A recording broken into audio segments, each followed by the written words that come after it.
And that's how many licks it takes to get to the center of a Tootsie Pop. That's exactly what Stan Lee said to me last night. Oh, wow. That's amazing.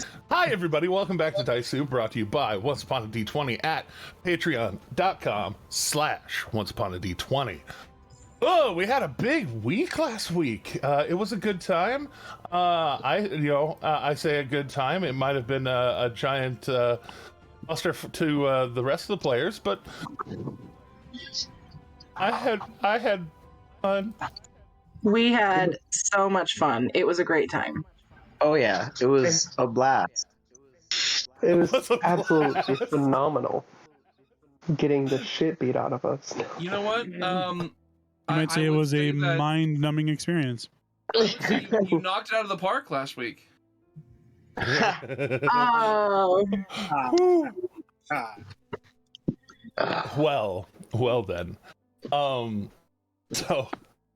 When last we left off, the party was they were doing their thing as they do in the apartment of Eridrin and company, but there was a sound in the apartment adjacent that was picked up both by the Slayer and by their new friend Shade, who both could kind of comprehend sound of a body hitting the floor. Let the body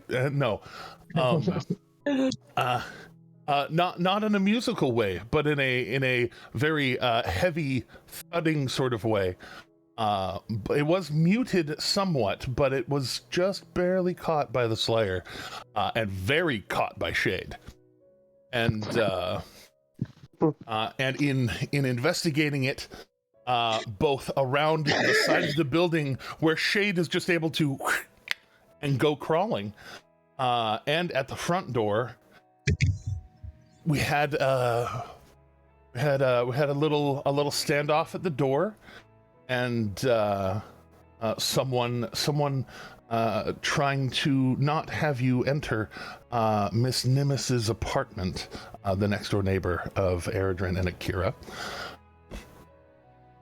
But despite her best efforts, you were able to shove that door open, Brandor, as Brandor is wont to do.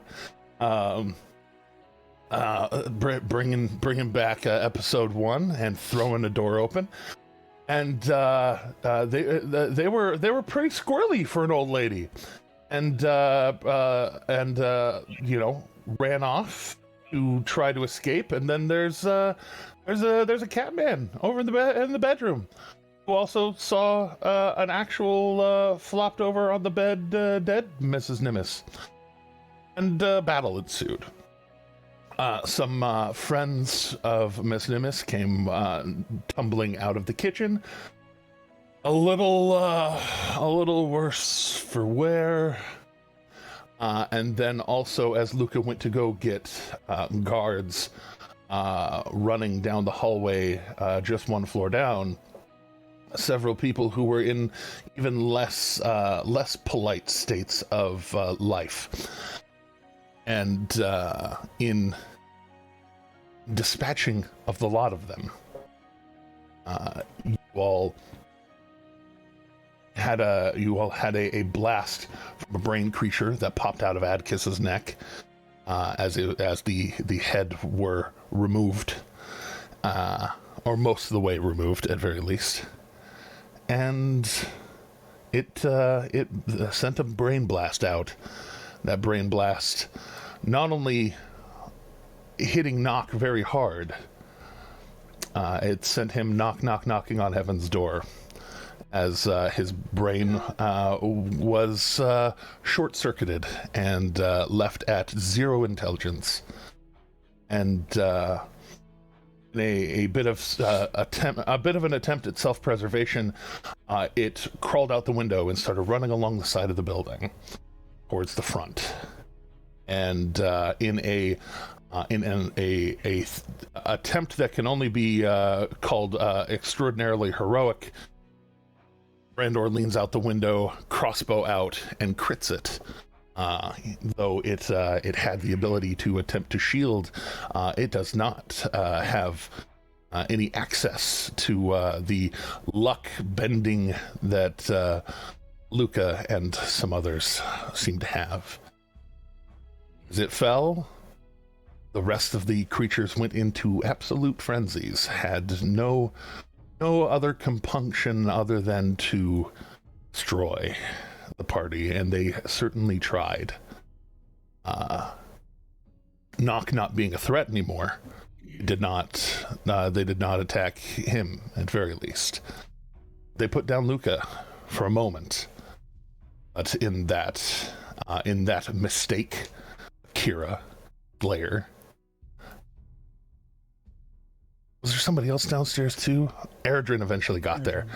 All three of you defended Luca on the ground. Eredrin healing Luca back to life, and Brandor in a stunning role reversal. In a stunning role reversal, Brandor and the Slayer ending up getting a hold of Nock, and Brandor having the inspirational moment to take him to the temple district and to look for symbol that is around their neck that they still don't entirely understand. They asked it for help, and she seems to be trying to provide. And so Slayer doing what Slayer do, 2 steps forward, 1 step through the air, just traveling through the air with the greatest of ease, 60 feet at a time. And Akira heading up the stairs after going and retrieving the brain creature from outside. They coming up the stairs, mage handing this thing, just grabbing a foot in part of the mage hand, a foot of the other half of it in the other fingers of the mage hand, able to start lifting it up.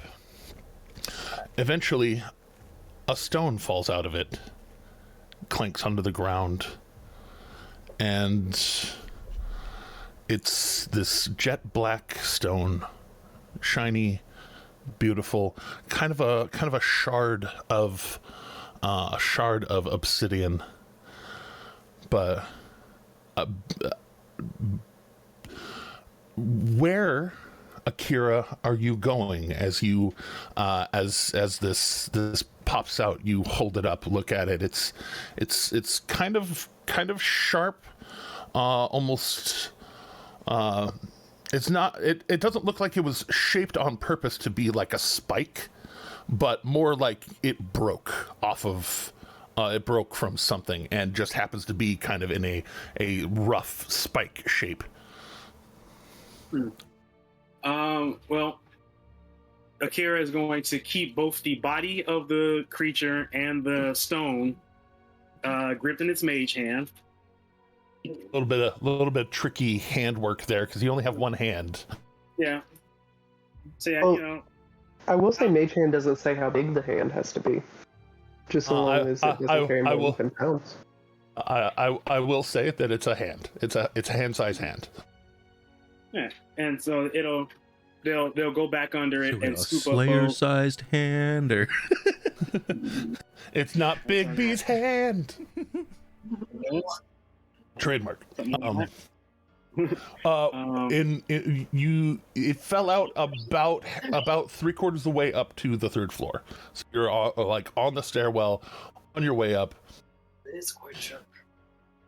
Yeah, I'm gonna at least get to the apartment door and peek my head in and yell at Eredrin and Luca that I'm going to the forge.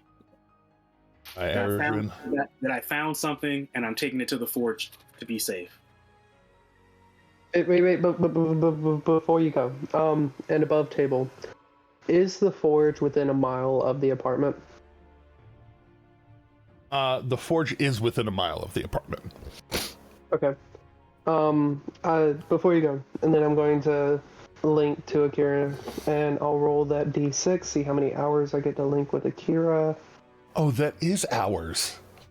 Yeah. We love that for you. 3 hours. We'll let you know if anything, and then in Akira's head I'll say, I'll let you know if anything comes up. Let me know if you find anything out. Akira responds with a yes, and they take off with the mage hand in tow, running towards the forge. I will be right back. Copy that. Well, and Shade there, just kind of licking your wounds, pun intended.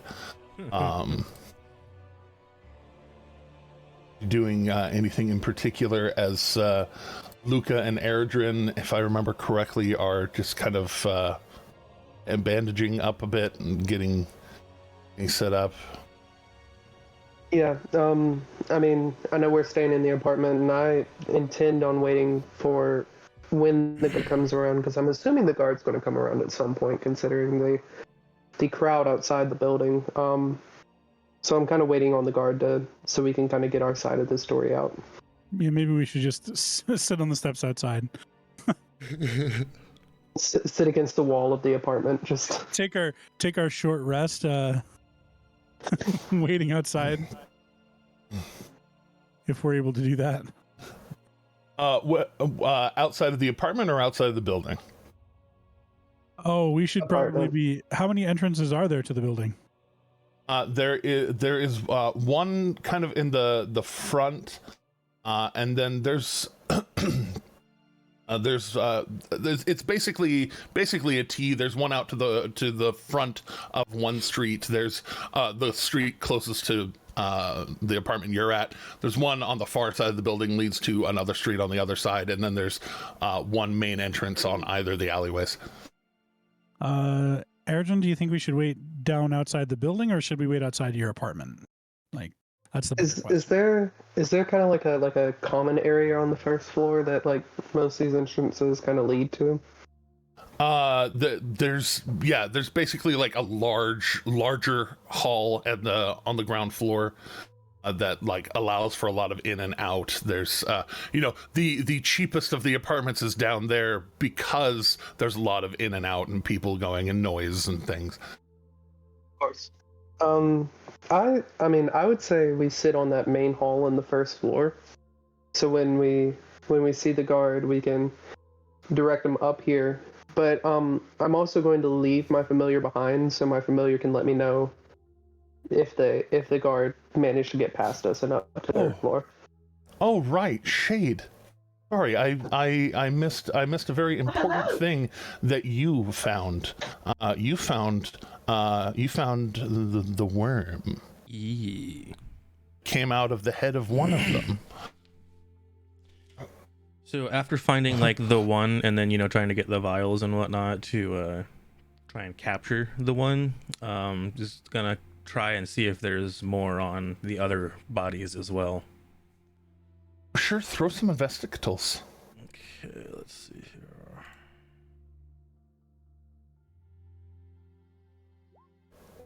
$18. Do you go upstairs or downstairs first? I'm already upstairs. I'll so. say third floor or down to the second floor. Well, I was already up on the top floor area, so I'd probably search those ones first. All right. Well then, as you go up and down the way, using grabbing a couple of glass vials, because these are crafty ads up in this apartment. They have several kind of nice glass jars around. Maybe having to throw some spices here and there, just to make sure that you have enough on hand and ready that have stopper. Cayenne pepper. Plenty of mason jars. Plenty of mason jars. you going into the front door, you see one of them inchworming away from the guy next to the doorway. Oh no, you don't. You scoop it up. You go in. You go in real quick towards the Miss Nimbus, and that one is very small. It's smaller than the other ones, and it's going even slower, and you very quickly stopper it up. Then going downstairs, look, and you find that a couple of slimy blood trails that lead to walls, closest walls, and seem to kind of smush along the edge. This isn't a rundown apartment, but you know, every building has little cracks and things eventually. And 3 of them are unaccounted for. They have found cracks to go into the walls. Oh joy. Okay, yeah, there's not a whole lot I can do about that. But he will report back to like the group upstairs and whatnot. Just like, look what I found. We might be good to take a look into what these exactly are. I don't think Shade knows. These little bugs, they have kind of the round mouth sucker thing.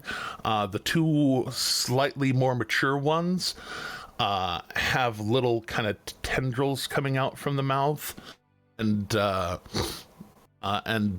of them have some manner of big beady kind of eyes, and you can tell, like, as you're there with them, the eyes are like darting around. They recognize that there are beings, and they just start like darting one to the other, back and forth between the 3 of you. As Ro just said, Dice Soup brought to you by John Carpenter. I am gonna. There it is. Go ahead. Go ahead. I was gonna say I didn't hear you, and then I realized that you were muted. Oh no, yeah, I put it in chat. Anywho, Oh no! It was in text. Okay, there it is. Yeah. I just didn't want to say anything without crediting Ro because he's the one who said it. Yeah, this has turned into an episode of The Thing. Anywho, what I was gonna say was, I'm going to offer like some wax to like seal the corks on the vials shut to make sure that those things aren't getting out anytime soon. Shade will just kind of like hand them off to you. Like, go ahead, do your thing. I'm mage handing them. I'm not touching them myself. Mage handing. And Luca being right there with them, is there any chance I could make some kind of like knowledge check or something to try to identify these things? I would love for you to go ahead and make. This would be History or Arcana, your choice. I think my bonus is the same, so I'm just going to go ahead with Arcana.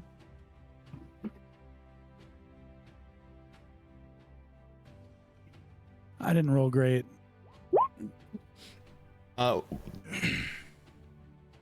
is enough to give you at least some intuition, a small intuitive leap that as the brain that has been deposited, the 2 halves of the brain that have been deposited here in the apartment, look, and kind of in the midst of that, do see that there is kind of the start of one of those beaks, kind of like you saw on the Illithid in the mountains. And a couple of the little tendrils around. They're not long. They are kind of there, kind of right on the inside of the folds. It got split. You can kind of like it's kind of one-sided, kind of see it there. Yuck. Okay, Uh, not happy about that. It's awful. I think that the way that Luca is going to present that information to the others is just, it sort of looks like the beak on the mind flayer that we fought. So what I'm hearing is maybe these are like small mind I'll be flayers. honest, I don't really know much about how mind flayers procreate, but I mean, I don't know. There's definitely similarity. From what I heard, it's not a pleasant experience to be informed upon. It's not. I mean, there's definitely a similarity, and it was crawling around inside skulls. Anywho, I say this while I'm pouring wax on each of the cords. I'm like, yeah, they're not going anywhere. Anywho, we might need the Slayer's take here if we're trying to explain anything to the guards. Because they would definitely be able to identify those. Anybody have a way of getting a hold of them? Unfortunately, not today. You hear the footsteps coming up the stairs, and you hear a shout. Your best intentions aside, being waylaid in the apartment by Shade did kind of say buy you enough time for guards to begin to show up, and you hear the clanking of not plate but chain as some of them are coming up the stairs, and you hear the calls out of on the ground. The fuck? Up here. Yeah, they start to say check up and you up here, and you hear three more start coming up the stairs while we have them coming up. Brandor, Slayer, you two with the limp knock in tow, moving pretty quick, shall we say, with a swiftness, and while definitely in what's the word? Definitely polite to people. Excuse me. But one place to the next, back further into town, into the Temple District area, Guild District area. As the two of you land out there, Brandor, you were given a directive.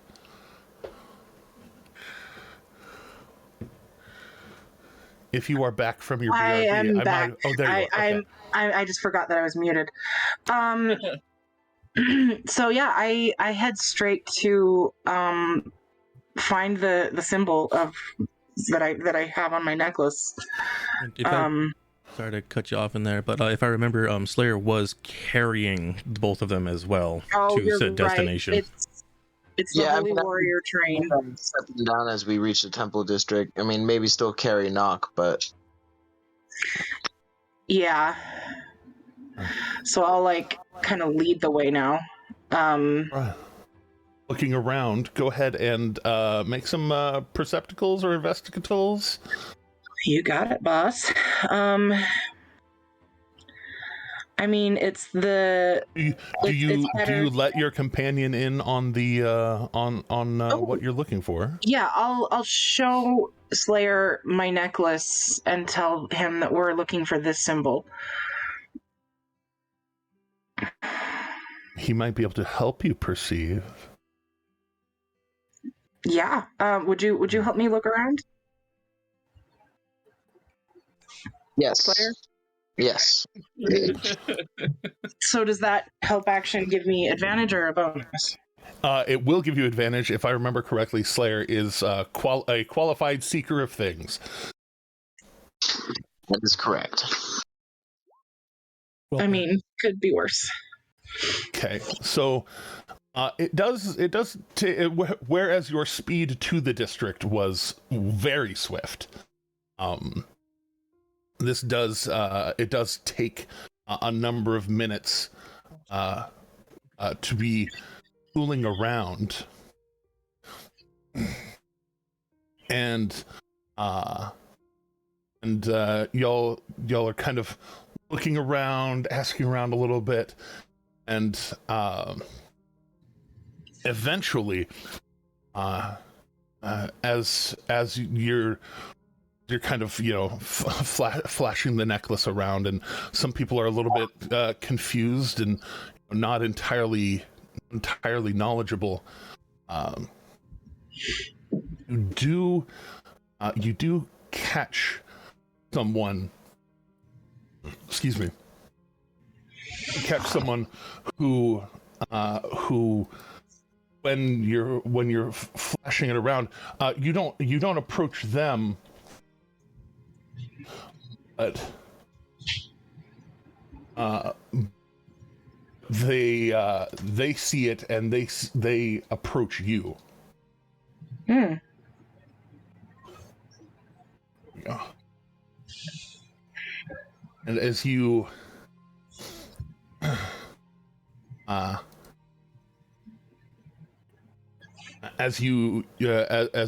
see them approach, a kind of thinner lad,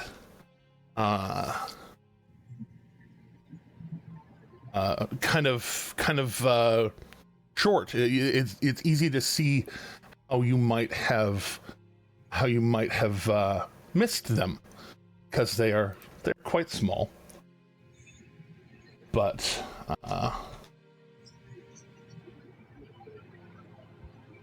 while just very very quietly, kind of humbly, they look up, and you are asking around about the Everlight? Brandor will kind of blink because this is the first time he's heard that name. And it's awkward to say I'm looking for a deity that I don't know the name of. So I'm gonna agree to that. Yeah. I am. I could use some help, and her voice told me to come here.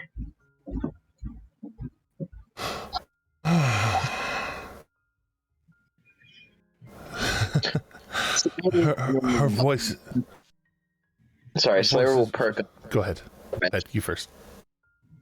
Sorry, I was just going to say that Slayer would definitely perk up when Brandor mentions that they were spoken to by this potential deity. Okay. Oh, it's okay. When she first speaks to someone, it's easy to be startled. The call comes when the call comes, I suppose. Hi. They call me Wax. It's nice to meet you. I actually really recognize that symbol because she told me to leave it in a park. Glad that it was found. That's a little surprising, and it's kind of obvious in his expression, but he reaches up to touch the necklace, and he says, yeah, it was really needed in that moment. So I suppose that while I do also thank her, I should also thank you for that. But I'm here for a different reason today. I have a friend here. Oh, yes. I'm sorry. He doesn't look like he's doing terribly great. What happened? My brain got turned off. Well, it was a fight. I don't really know what's wrong. He's unresponsive. it's like he's not there. Yeah, come with me. I have I have a few. Just he turns and starts shuffling away. He has some. It looks like some food supplies in a backpack, and he starts leading you kind of through the crowd a little bit. And there's what looks like a new structure in this place, almost like it's an addendum onto kind of the front and off to the side of the temple of Pelor, the Dawnfather. And this kind of small shack, maybe 15 by 15 on the inside, like max. This kind of smallish shrine area. But as you get up close, you see Ray, the Everlight, kind of scrawled in a very nice text in the archway that is unfortunately for Slayer, it is just at 8 feet. The inside of this building, so there's a little bit of scrunching that Slayer has to do. But I mean, he's used to. Most buildings aren't accommodating to one of his size. But as you get in, there is this small, probably 8 foot wide altar that has. It has all sorts of flowers and things that have been like left, like the flower tops kind of decorate around the side of it. Several candles around the base of it. Some of them lit, some of them not. It seems like there's a little bit of randomness to which one's lit, which one's not. And then up at the top of it, there's a taller, small, maybe 1.5 2 foot tall statue. It precisely resembling the necklace, but with a base kind of built into this stone altar, and. With the wings outstretched, the only real difference is that rather than just the etching of flames going around her, this one actually has flames circling in that area, just kind of snaking up this constant flow of fire coming from down below her feet and then just swirling up around. And it's not raging. It's just a gentle, like kind of faded torchlight, but constant, flame, constant. And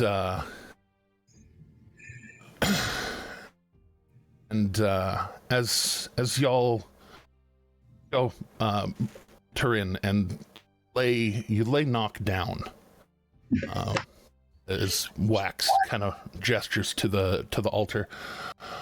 Okay, I guess maybe talking about personal information on the street isn't exactly everyone's cup, as it were.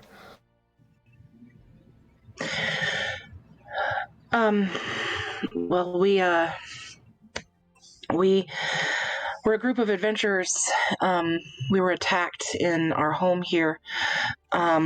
Everybody's mostly okay. It was bad. I think they're probably either still fighting or dealing with the guards right now, but this one here is in need of help, and I don't know what's wrong.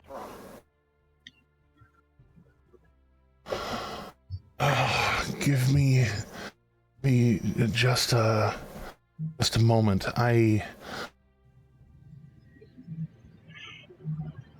he stops, and you've seen the type of glyph that gets produced before, because your friend Luca uses it fairly regularly. But as he reaches up and grips his holy symbol, the glyph for ascending spell pops up, and he very quickly just, June, are you the I need you back at the temple, please. I have a situation that's a little bit above me. And he stops and just kind of looks for a moment and starts to smile. Oh, okay, yes. My sister is on the way. We are both worshippers of the Everlight. We were kind of on a pilgrimage together, trying to spread spread the light, as it were. She will be here in just, and like in the middle of his sentence, you hear very unstealthy flat feet just running up on the stone, and just and coming around the corner, this slightly taller gnome, also thin, but just like, whereas Wax is a little bit shy, a little bit reserved, she is brightly smiling and just, we haven't had visitors in oh no. She just like the joy of visitors, and then seeing that one of them is completely not moving and laying on the altar. The joy fades, though the brightness doesn't. Or it's just, oh, okay. I am Juniper, nice to meet you. And she just like very quickly just kind of brushes by the both of you, kind of like between Slayer's legs, like doesn't even slow down, just ducks a little bit. And someone should Weekend at Bernie's me and just like with my arm up say hi, you know, just like I don't want to be uncordial, you know. And we get a series of pulleys and ropes and just and she kind of like hops up very quickly, just kind of like over the rows of candles, just hops up, climbs up, actually full on like stands over Knock, legs akimbo, and just starts kind of looking, poking. Sorry, what happened to them? Well, I mean, okay, so it was a brain, but it had legs, and there were things that were dead, but that weren't. It was bad, and he seems to be unresponsive now. Okay. Real quick, just above table, Brandor, you were a part of that cone blast, weren't you? I mean, you kind of know. What cone blast? Yeah, you know, you were one of the people that got attacked, actually. Yeah, you got hit by the thing that turned me into. Oh, okay. I had completely forgotten about that. That was after I had gotten to work, so like a lot of it got forgotten. You weren't here for that, but Brandor was. I wasn't sure. Jeremy, what did I feel? My bad. It felt like almost being disconnected from your body. Oh shit. Okay, so let me amend my answer to that, and that is that we were standing close together. I was able to shake it off, but it felt like my awareness was trying to was attempted to be pulled from me. I seem to be okay, but he's not. Okay, that's not terribly reassuring, but let's see. Okay, your official medical opinion? Yeah, not reassuring. Then, I mean, we have coin. Coin won't be You an can issue. pick it, boy. I don't know. And she, looking over him,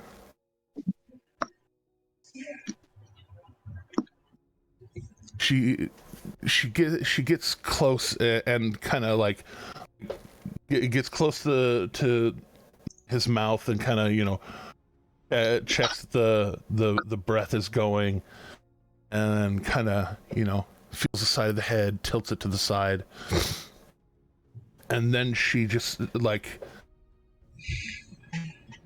she doesn't seem off put at all by the fact that that Nock is changeling and less prominently featured in their respite. She does look concerned. Do any of you have diamonds? Chelsea doesn't know the answer to that. This is an American healthcare system? Why is it so expensive? I guess we will truly have to make you into a Pinocchio. I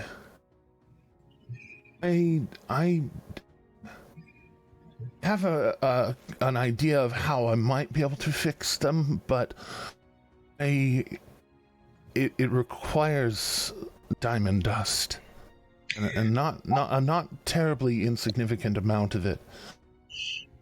We are happy to get whatever is needed.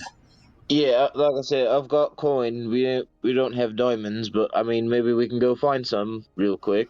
Like, I mean, that's the thing. A lot of people, when they're working with diamonds, they will package up packages of it, but they get snagged up really fast by practitioners of magic. One of our party is a jeweler and might have some. I don't know. I can find out. Well, they are very precious in rituals such as this. I can help. I'm happy to help. I personally won't charge you for any of it. That's not what we do here. But I do have to have about 100 gold pieces worth of diamond dust, and we can do that. I'll go get that now. And Slayer will walk out of the building and like go start asking around people like where's the gem market. Like, do you have diamonds? Give me diamonds. I'm gonna call out after Slayer and say check with Eredrin first. Right. Yeah, I'll just ask people. I'm like, if you'd like, I as Slayer's walking away, June looks up towards Brandor, who's still a bit taller than she is, even standing on the altar. He says, I will give you my word under the Everlight that Juniper Shorthalt will not you without. Oh my god, Juniper Shorthalt. Oh my god. Right. Your friend can be. Your friend will be safe here. Priceless. I would love it for Brandor to be able to fangirl just like Chelsea is.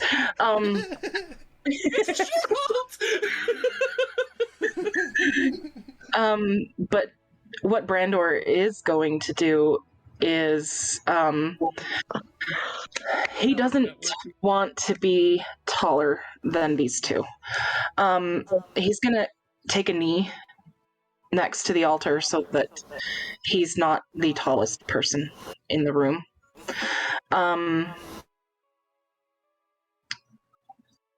Thank you for...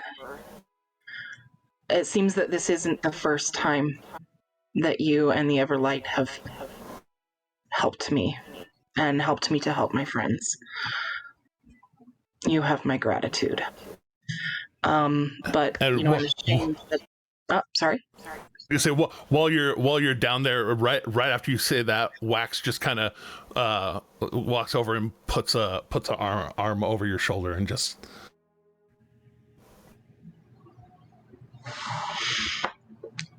And I'm ashamed that I have to ask for help again. But I don't know very much about the Everlight. This is kind of new for me. So before, if you're willing, could I come back here? Would you help me learn more? Wax speaks up. You can call me Wax Trickfoot. June and I, we're brother sister us, and we've got your back. Don't worry. We might not be really fierce fighters like you, and he kind of thumps the side of the bullet hide a little bit, but we have her on our side, and I'll tell you this much right now. As much as the Everlight is there for hope and guidance, she also is there to support warriors. And whether you're looking for forgiveness or you need support in being a strong warrior, I think that you might be in good company already. You may have caught her attention somehow.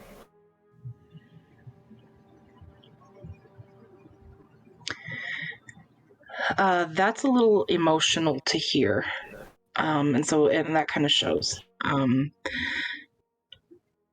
He says, I'm not sure why. You don't have to be sure why. But she's been there for me in keeping my friends safe. And that's what matters to me. And then your heart is in a very good place, I think.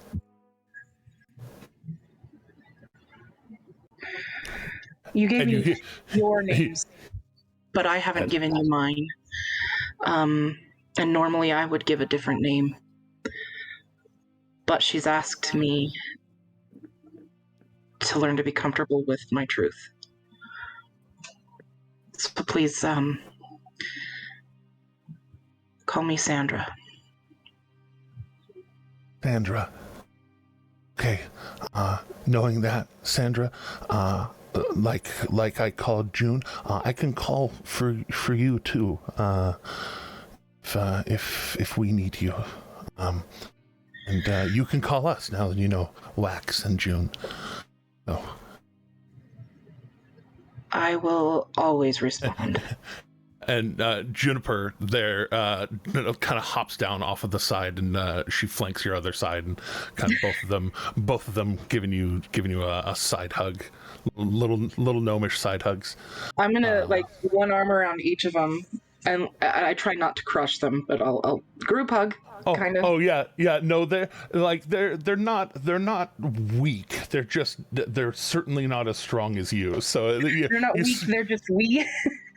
Yeah, they're not weak. They're wee, and you squeeze them both, and while you're having that hug, you hear Doomarin calling out, asking about diamonds, and Horatio. Horatio, you hear a big man, just a unit of a person wandering around calling for diamonds. where do I get the diamonds? And he looks very panicked. You being a creature who knows a little bit about this and that with magic, and you know how valuable diamonds are, and even the area kind of deeper into Grimgalier where the mines are, where they do sell gems of different types and sizes. How would you proceed? Well, what I would do is I would see him running through the street. I would walk out in front. You see medium height turtle with a cloak across his back, like tattered and worn, and a quarterstaff as a walking staff.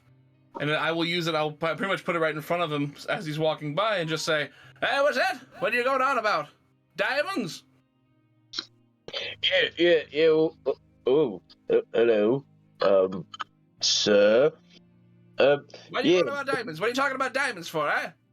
Well, we need some diamonds, some diamond dust. I think actually about 100 gold pieces is what the little lady told me. My friend, he's very ill. You see. Does Doomerin wear like a satchel or anything like that? I can't remember. I know like he has clothing, but like not armor and stuff like that. So he does have like a sort of pack that is like also he like carries his Is it like on his side or on his back or what? It's probably like lower back-ish, yeah. Okay. I'll look as he's talking and I go, "You don't look like much of a caster." And he's like, "Yeah." And I will immediately start grabbing at the pack and start opening it to look through things. I'm like, "I don't see any arcane focus, no materials in here. What's wrong with you? What kind of a caster are you?" Oh, casting. Oh, I mean, I don't do much, but usually when I do, I kind of like. Speak up, son. I don't do much casting, but when I do, it is usually. Stop shouting at me. It's rude. Oh, I'm sorry. Oh my god. Usually it comes from my necklace here. Ford grants me strength. Oh, I see. You wear it on you. Oh, okay. Well, if you need diamonds, boy, have you tried the temple of yonder? And I point towards like the temple he just came from. Yeah. Actually, the funny thing, they're the ones who need it. Yeah, they're poor. They're the ones who sent me. They need it. They have none right now, and they need it to help my friend. He's very ill, you see. Well, why did you not say so? Come follow me. And so, like, I don't know. Bearded doesn't know, but where would Horatio know to go? Deeper into the mountain. Basically, like, Grimgalier is kind of this giant cave, okay. like burrowed into the side of the mountain, okay. almost like mined into the side of the mountain, and it kind of tapers towards the back and kind of slants down a bit. You okay there, Ro? Oh, you're absolutely wild. That you're killing everybody. Ro is like messaging me, going like, "What's up with this? What's going on?" We have a message in the actual soup chat from Chelsea that just says, "I can't breathe." Laughing too hard. I'm trying to figure out if this is the new voice we're going to have to listen to for this campaign. Shouting at me. We'll find out now, won't we? Indeed, we're gonna find out. But Brandor old man characters are my absolute favorite characters to play.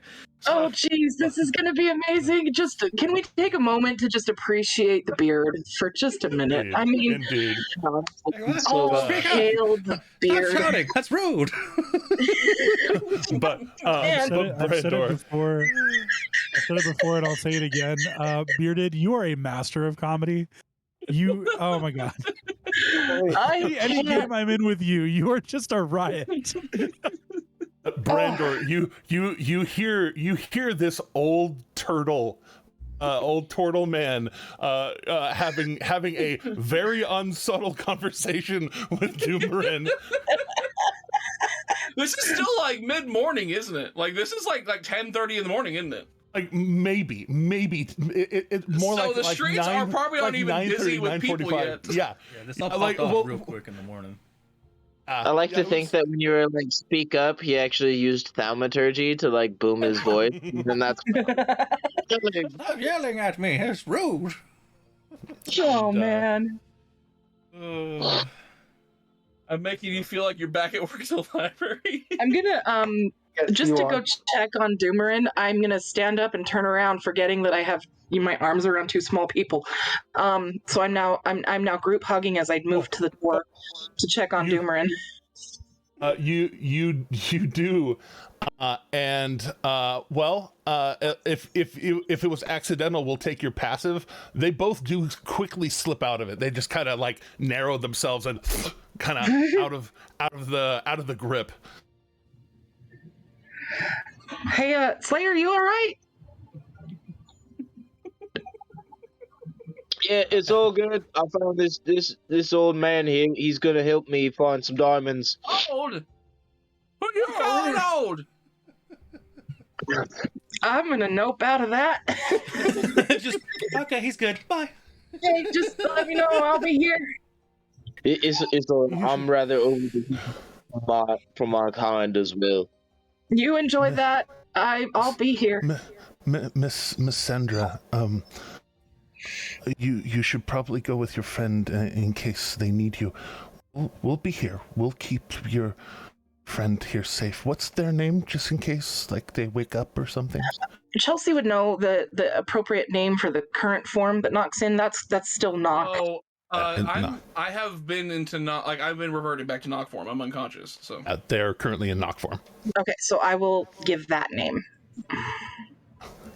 Well, knock it is. Okay.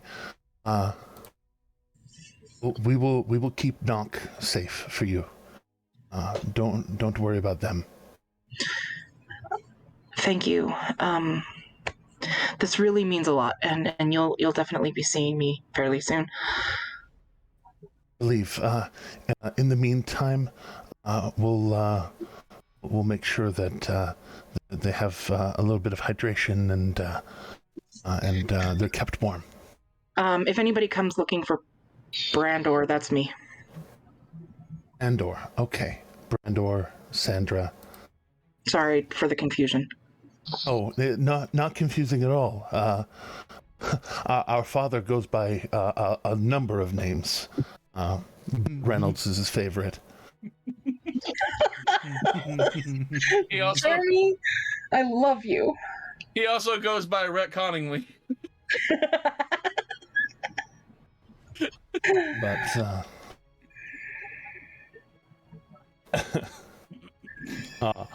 so Beardy, at your earliest convenience, I have now actually made a character sheet for Horatio, so you can go in and put in an appropriate picture and an appropriate token and start doing all the things. Well, I really didn't. I haven't like made any. I mean, I don't want to pull any just random art. I don't think. I mean, I pull just like you can pull some turtle art from D&D. Like it's fine. Okay, cool. Well, this early in the morning, is there like any kind of like market, like a farmer's market or something like up on the street as of now, like people selling like produce and stuff? Yeah, it's early in the day, but it's definitely a good and easy time to. There we go. I'll just pull the official turtle art from Explorer's Guide to Wildmount. Nice and easy. Bam. Yeah. Yes. People early in the morning, like it's the light is out, and this is the time of the morning when people are doing that early day shopping. So there are some stands up. I will make my way to breads. the nearest one that I can find selling peaches, and I'll just stand there for a second and start to peruse. Knowing full well Slayer's behind me, and I'm leading him towards diamonds, or supposed to be, and I'll just be sitting there perusing, and I'm just like, peaches. Are these fresh today? the the dwarf on the other side kind of pops up. Their beard kind of well kept, but they definitely smell of the product. And not a bad smell to be, for real, all day. Yeah. For real. And they have a number of fruits and things kind of out, and no, not exactly. We've these have been in for a few days now. We don't get fresh shipments every day. Yeah, you don't want these. You don't want these. We should keep moving. Ah, what are you doing? That's right, diamonds. Can I clarify that Brandor catches up with Slayer and stands there just long enough to recognize this is going to take forever? I'm going to go find Eredrin. Okay. Amazing. I'm so sorry. And so they begin the trek, slow meandering trek inward towards the mines at the back. What's just happened here? There's bandits everywhere. And he starts shifty looking at all the walls and everything. Don't worry. We haven't been introduced, but they call me the Slayer. So, if there are any, I'll slay them. It's fine. All right, Sonny Jim. If there's any bandits, I'll protect you. Don't worry. Oh God. Oh, thank you. I actually feel safer. Thank you. Oh. Sonny Jim. So, actually, Jimothy. I think my favorite part right now is just watching Ro and Sean lose it. It's they don't know what to do with themselves. So, as y'all the two of you head deeper into Grimgullier, Brandor heading back out. Akira, you were heading out. Your only limit, your speed limit is in fact your floaty hand. So it's far more tedious of a journey, having to float with the rock and follow with it and not hold it. You are able to make way as you go out of the building. Real quick, basically, I'm assuming that you're trying not to get caught up in the investigation of it all. Make a stealth check as part of that, just to give you the benefit of possibly just avoiding questioning. You did put yourself right in the front of things, as it were, when you went out and lifted Brain Creature and brought it upstairs, and as you go exiting out, a couple of the people point towards you, and you see several armored individuals, some of them a little heavier armored, some of them a little lighter armored, but all of them with the unmistakable crown sigil of the Crown's Guard, with the crown and the blade, and they with the gem floating behind you. The one of them kind of points over and is like, "Someone scooped up the brain off the street." And this drow woman, I don't remember if your character actually met her. This drow woman with this kind of almost rainbow iridescent hair, turns towards you. Say drow, darker elf, not quite drow. But she turns and hold up there. You involved with all of the... Get inside. get inside. Find out what happened. You involved with all the things? When you say all the thing, what exactly are you talking about? There were crossbow bolts shot. There were sounds of fighting, things breaking, people running, screaming in the streets. Some brain left on the ground. Yes. I was with most of that. May we question you inside with... Can you escort me to the forge that I work to put this gem somewhere safe that we don't know what it does, and I would rather keep it away from What gem? What is it? I point at my mage hand, like big floating hand behind me. No, I can see what is there. What is it? Where did it come from? Why do you need to be escorted? It came out of the brain, and I don't think this is safe for people. Perhaps would like it not to just be absconded with. It is a piece of evidence in what's going on here. And I wasn't really trying to hide it, but I don't think it's safe. I can see that. If you were trying to hide it, you would have pocketed it. Point is, I'm not trying to accuse you of hiding it. I'm trying to ask if you would kindly return the evidence to the scene of things, and perhaps we can ascertain its nature together. Akira starts messaging Eredrin in via the link.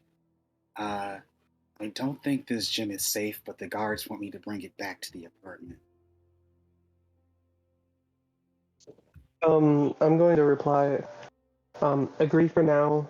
Just get the gym to the apartment so we can make sure it doesn't we don't lose track of it.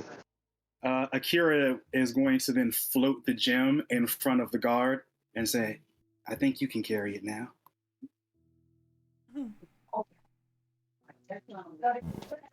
Wait, why aren't you touching it?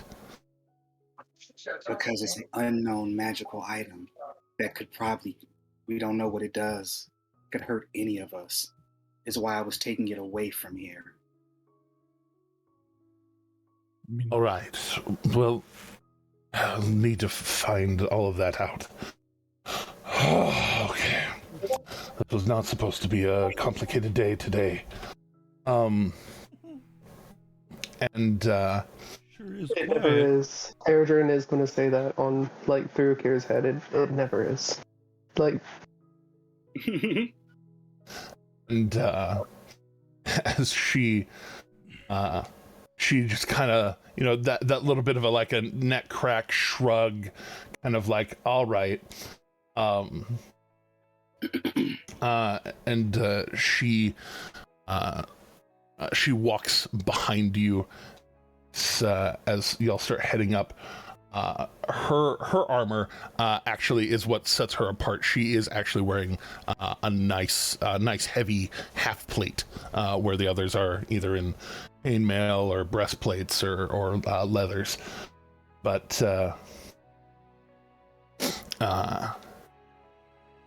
you lead the lot of you up. The others. Even if you don't glance into the hallway, you can kind of hear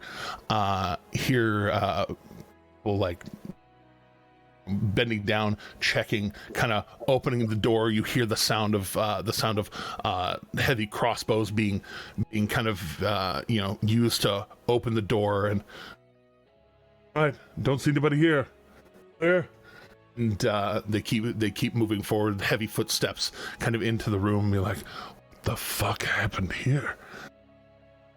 And then the heavy footsteps going up the stairs, and eventually being led to your door. You can tell basically one of the soldiers was headed towards the door, and you hear the sound of, It's all right. I'm headed with this one over there. You check down the hallway. And they go further down, kind of starting to knock on other people's doors. And as you open the door to the apartment, go ahead. I would like to note I'm kind of like positioning myself in the door in a way like we can talk in the hallway kind of vibe. And as you position yourself in the doorway, you recognize Captain Youngquist. Captain, how have you been? And she stops for a second and just, okay. Glad to see you got to meet my sibling. If I had a silver for each time we've met in an odd way, I'd have 2 silver. It's not that it's a lot of times. Doesn't seem like a lot, but it's odd that it happened twice. Happened twice so recently. Sorry, you gave me a Phineas and Ferb quote. I had to finish. Okay, anywho. You're welcome. Anytime. Luca kind of just quietly. Hello, Captain. Oh, and like her whole tone changes immediately from the very authoritative to, oh, you're here too. Okay. Right. So, so there's a kind of a mess out here. I'm sure you've noticed. Oh yes. Not to put this indelicately, but I am a soldier first and foremost. What the fuck happened here? May I please have Brandor arrive at this moment and hear what the fuck happened here and just say brains and dead things? I don't know. Yeah. Brandor ran all the way to the church. This is like right after you guys left. Yeah, it is right after y'all left. Oh, darn. I've got a good answer for that. I'll channel my inner Brandor. Brains and dead things. Luca covered in his own blood. Luca covered in his own blood, shirt gouged from, getting stabbed and attacked and such. Kind of just gestures and just, well, apparently dead people like to start attacking the living. Oh, okay. The further you get as you start exploring these, you're going to see a level of decomposition that's unnatural. They were dead when they attacked us. Evidenced by the fact that the wounds that we inflicted did not bleed. Are you saying that would indicate a post-mortem wound? That's that's pretty wild. It's been a wild day. You need I can help you clean a little. In fact, if you like, I can. She kind of opens her hand and basically offers it. Her like she has a shield on, shield up, but puts her hand and you see this kind of sparkling. Let me remember exactly. Yes, this kind of sparkling light in her hand as it opens up. You don't even actually have to come terribly close if you don't. If you're too tired. Luca would step forward. He doesn't have any weapons out or anything. As you're stepping forward, the first thing that happens is 4d6 of healing light. Oh, I love that. That's so nice of her. I am a fan of that. And these kind of twilight sparkles. Nailed it. Yeah. I couldn't not. These twilight sparkles kind of swirl around you, shadow mixed with kind of twinkling starlight swirl up, and then as you actually approach, the hand's light kind of intensifies, and she will lay one of her third level. There we go. There it is.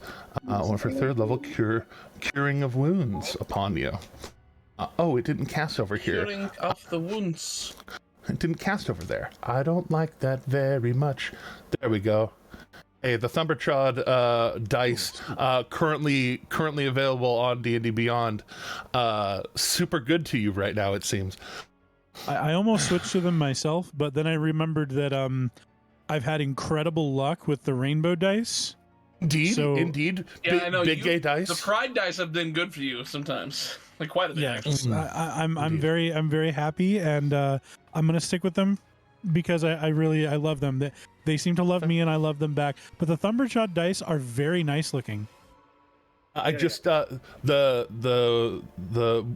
dice exploded into fire after they rolled. Ooh, it was cool. Okay, that is cool. Kind of like that. So as you approach and the starlight kind of solidifies and actually washes out of her hand as she touches your arm.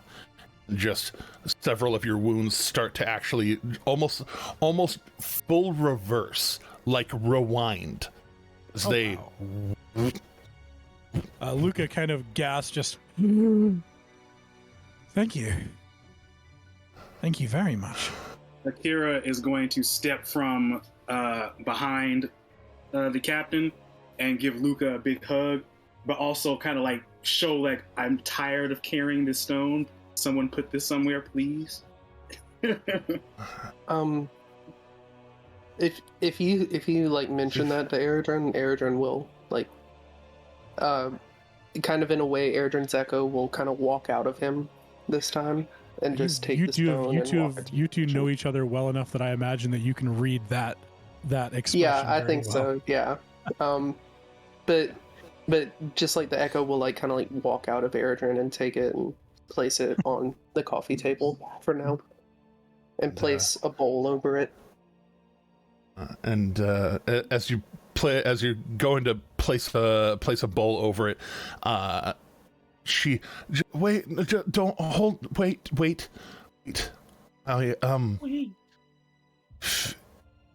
While my men are doing investigation, if I may be allowed, you can see a little bit of magic that I know. I could try to identify it. And she reaches down. She has a kind of nightstick on her hip. At the base of it, there's a very nice setting with a pearl kind of being grabbed by these like 7 tendrils, just kind of wrapping around it. Not like tentacles, but just like kind of. It's a dark metal, and the metal just kind of little fingers of the. You know what I mean? Yeah. I'm very good at describing things. I do this for a living. I'll have my echo pick it back up and walk it to her, but like I'm still posted up in the door frame.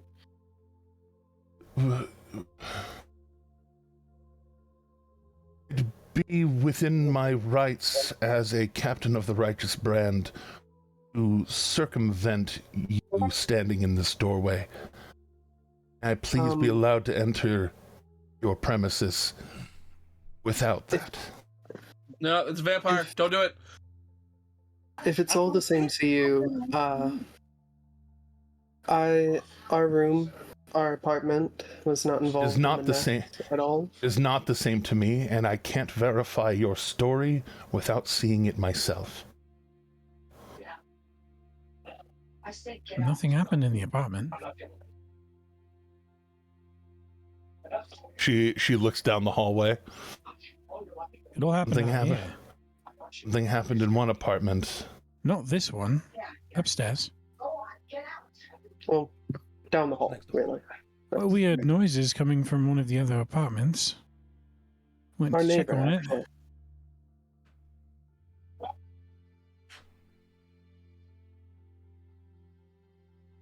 And when we arrived there, well, frankly, she attacked us. So we handled business accordingly. No, this is a much more complicated story than that. I mean, somebody was using magic to disguise themselves as the neighbor, and that person had an intellect devourer inside of them, and it gets really complicated. I'm sorry, an intellect devourer inside of them? Yes, the corpse is still there, right? The nearly beheaded one. No, the intellect devourer. It's dead, right? We've got the corpse. Oh, yeah. Where is it? And she kind of looks down the hallway. An intellect devourer down there? It should be on the ground outside. Got shot from the balcony, if I'm not mistaken. If I remember correctly, Akira had the brain. Kira brought it into your apartment. Oh, wait. Okay, It's in so the Akira's... apartment? You were just investigating it in your apartment. That's Huh? where you saw it bisected the bit of it that had the beak and the 10 teeth. Oh, well then in that case, we'll just be honest about that then. Just, it's... I figured you were trying to be honest and that you had forgotten details. Yes, it's where the gem came out of, I'll send my echo over. Why to did we pick up take the that? corpse. We took that into Akira's apartment? Yeah. Oh, shit. Well then, yeah, they're going to want to come in. Yeah. That's why I thought we all came in. I thought we all strolled right on in. That's why I said I hugged Luca after he got healed. Yeah. And I want to sit this down. I thought that was Eredrin's trying to post up and keep her from entering. Eredrin, perhaps for the sake of brevity, we ought to just let her in.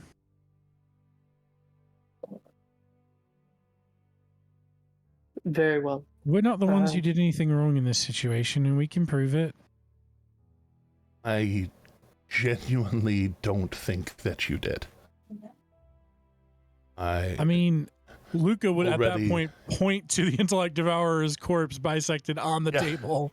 Just well, like there's like a little bit of a hallway leading towards the kitchen. Like there's a little bit of obscurement. So and then like a whole ass Eredrin standing in the way too. So a 6'8" like Eredrin with the big ass hat on. Just trust me, I know how 6'8" do. Yeah. Hashtag that's my life. Looking like just ever so slightly frustrated, just like, very well. You may have a seat on the couch. Would you like something to drink? I don't plan on sitting. I appreciate the kindness. I do not plan on sitting. I don't plan on staying. This is not a social call. And reluctantly, he'll step out of the door frame. Well, come on and have a look at the thing. And as she brushes past, she like very obviously tries not to like. She tries to be very cordial as she walks in, not like brushing against Eredrin or anything. Like very much the opposite of body checking. Like almost making sure to turn all the way to the side. Make sure not shove.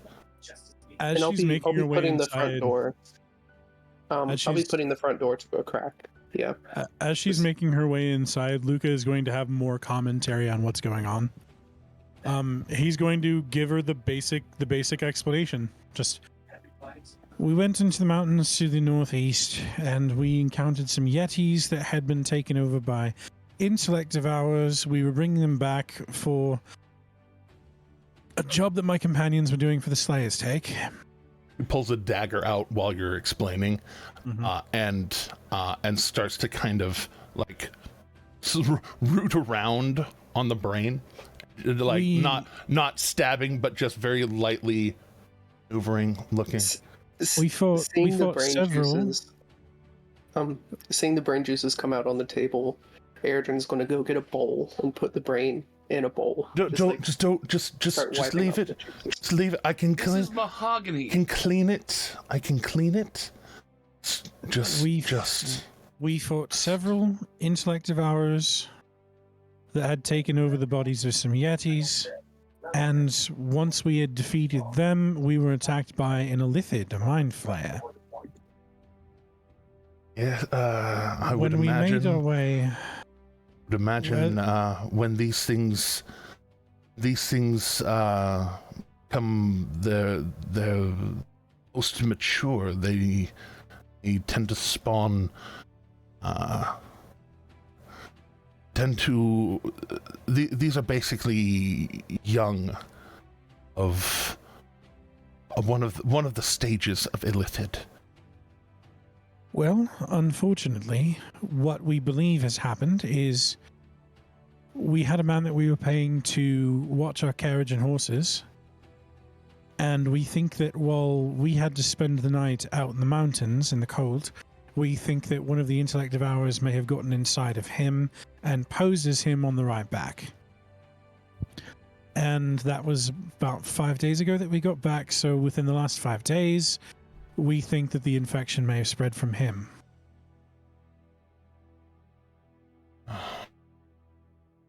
Or at least that's the best that I can assume for now.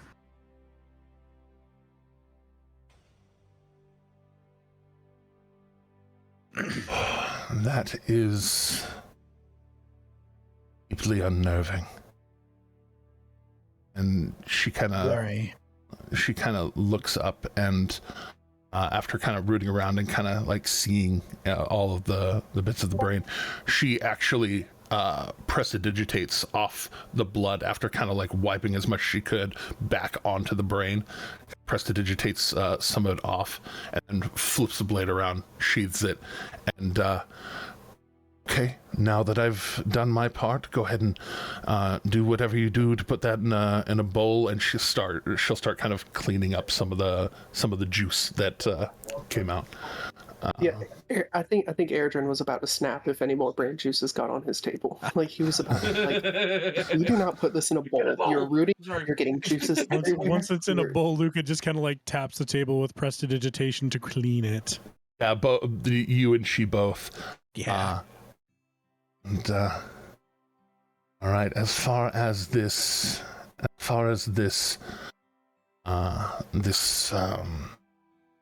gem here, and then she looks and sees the other worms in the jars, and she, oh, okay. I was just about to bring those up. Oh, our friend has been collecting those. Apparently, he found them wiggling out of the corpses. There are 3. There should be 6, right? 3 that I could get my hands on. Yes, I counted 6, 7 bodies out there.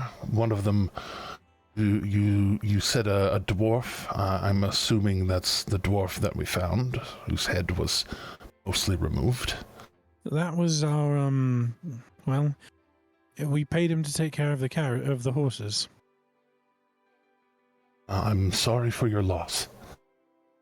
Thank you. I should ask, how long will y'all need that body for burial purposes?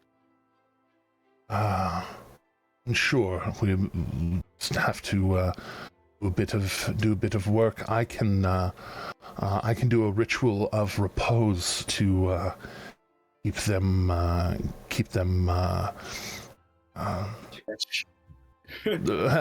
fresh. Yes, fresh is trying to be a little more kind with my wording, but yes, essentially. I would appreciate that, as perhaps we can return him to his home in Huppaduk to bury him with his sister. Keep it fresh and stitch the flesh. I can at least get that started. It will hold for about 10 days, so you won't need to provide the copper pieces. I have those on hand. It's just I can pay for it. Oh, it's literally 2 copper pieces. They're issued to me as part of kit. It's literally my job. One of many, as you can see. And as she says, but she pulls a small book out. This small leather-bound. Kind of faded, like black but faded. It's a nice, thick cover book, and as she kind of parts it open, you can see just very beautiful, very very linear, elvish set, typeset basically, but handwritten, and. She flips a few pages in. You see a couple of different spell pages that look like arcane equation, and she flips to one that doesn't seem too terribly complex, but she pulls the nightstick out and kind of holding it reverse with the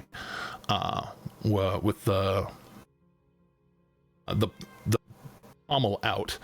She puts the shield, like she detaches it from her arm and kind of slides it onto a pair of holder on her shoulder. And this fell out of that hole in the brain? Yes. Well, will take me a few minutes to do.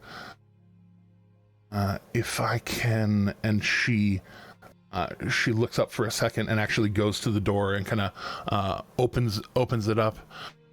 Says, Sergeant, I'm going to be a minute. I need to do an identification on an item. That's where I am. Don't worry about me. And you hear a "Yes, Captain" from down the way, and she comes back in, politely shutting the door most of the way, like you had it before. And she holds the nightstick out, the pearl out. She puts her hand, like slowly, kind of reaching towards it, and then kind of slides her gauntlet off, and exposes a hand that looks, while kind of thin, it looks like kind of scars on scars, like she's been in a lot of fights, and perhaps not all of them fully covered by good armor, and she kind of stretches out the hand for a second, and more of that magic starts to form, and she puts a hand on the onyx, and the pearl begins to glow on the stick, and then her other hand beginning to glow, and kind of using the book as this kind of intermediary, starts doing a identification ritual. And she is looking, and these glyphs start kind of forming across her hand slowly, whereas you've seen his name is Fisher. You've seen Fisher do much quicker, just like single minute, very quick identifications. But he has also done the slower, more ritualistic versions, and it's kind of reminiscent of that. You can tell what she's channeling. And after about 10 minutes, kind of in the middle of it, Brandor is able to walk through the door, and Captain Youngquist's focus doesn't break. She's just still staring. Recognizing that there's things going on, Brandor is gonna hesitate and quietly clunking over to Eredrin and whisper, "Hey, do you have any diamond dust?" Actually, I have a full diamond. If you give me about 5 minutes, I can get it to dust real quick. They need about 100 gold for knock. As you say that, kind of like you can both do verbal components for a spell and speak in the same turn. So Captain Youngquist kind of chimes up as, "Wait, how much of a diamond do you have?" And she kind of goes back into it. I have 2 left, both about 100 gold pieces or so. At least my appraisal of them would be about 100 gold pieces. A piece. Indeed, if you are...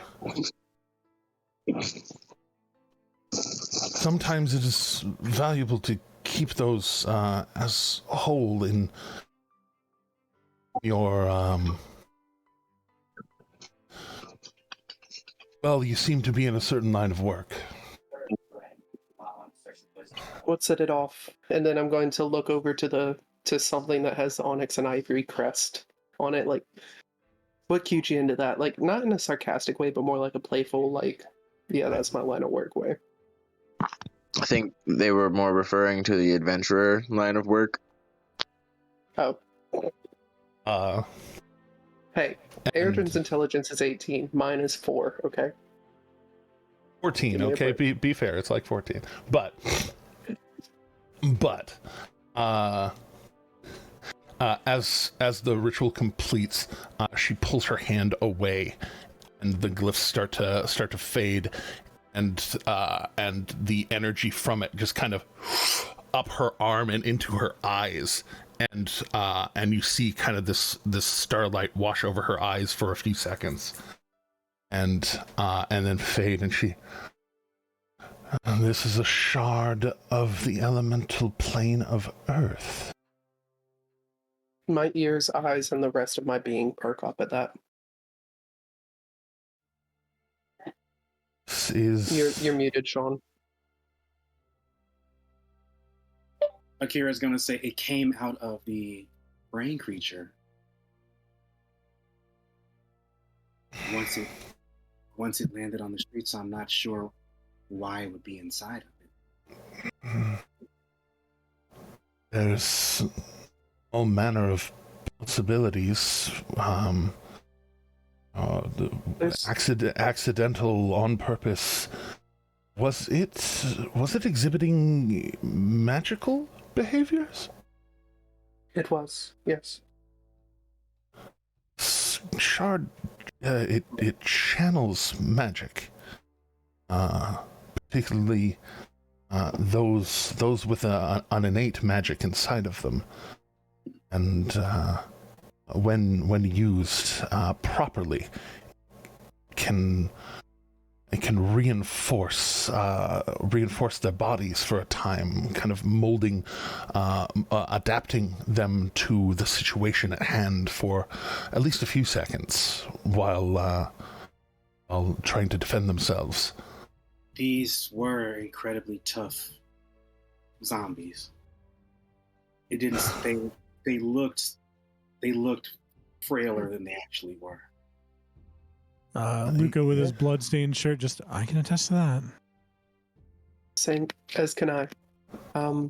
It took quite a flight. One of them took quite a flight down some stairs. I saw. One of them nearly killed me. She didn't look well. But back to the stone. How could it have gotten here from Well, actually, I know that answer. There's only one place that it could have gotten to Grindelia that I can think of from the elemental plane of the earth. And it's what brought me here in the first place.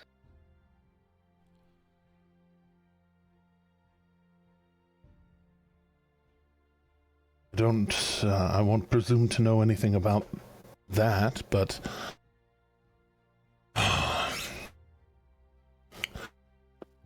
that is what that is. So now that I know that, and she sheathes the nightstick back down, and then actually pulls out a quill and starts just writing. Doesn't dip it in anything, just starts writing, and it starts to appear. And you can tell that she's listing down elemental, earth shard, in intellect devourer, devourer dead, 3 young found, 3 young missing, and she like hard bolds missing and then underlines it 3 times. Yeah, that's so I can show you where I think that they may have gone, but that's about as far as I can go. Why did you bury the lead? And she like immediately just like shuts the book, and starts to turn to walk with you out into the hallway. Just gonna point out, from the trails and whatnot from down the floor below, the ones that we couldn't find. Lead buried itself. Yeah, quite literally. Yeah. And like within my means, I wasn't able to. Why did you burrow the lead? They did it themselves. Oh, Tim, that was so adorable. The burrow the lead. Indeed.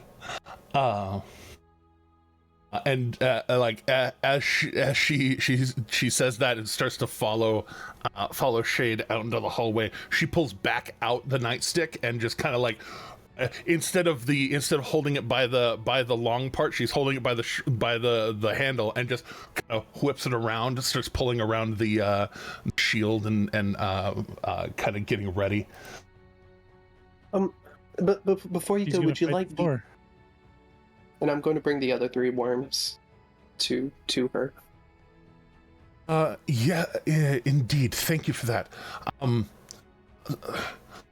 Sergeant, we have some remnants, evidence of what happened to these elderly here. Please take. And he kind of whistles over to a couple of his deputy folk, and they begin to take them, and one of them puts them into a bag that you recognize to be a bag of holding as he kind of like slips it in, drops it, and there's no tink, drops it in, drops each of them in. Oh, while you're doing that, and I'm going to carry the bowl out, I'm going to say, just keep the bowl with the brain, and just walk back inside. It's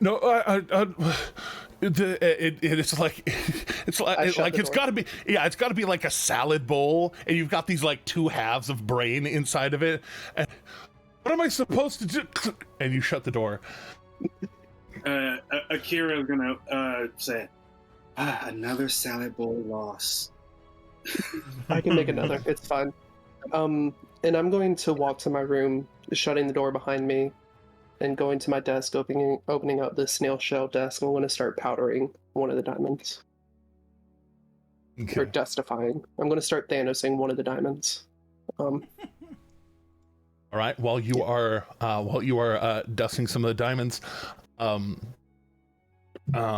ahead, Shade, as you take her down the stairs and start pointing out these things. The people, the 2 that are down there checking out those 3 bodies down there, and kind of perk up, and she kind of points where you point. It's like, all right, over there. All right, we need to look around very quickly. 10 minutes. Like you can tell she's just like 10 whole minutes. But very, very quickly she prestidigitates a small illusory image in her palm that looks like the larger one of those brain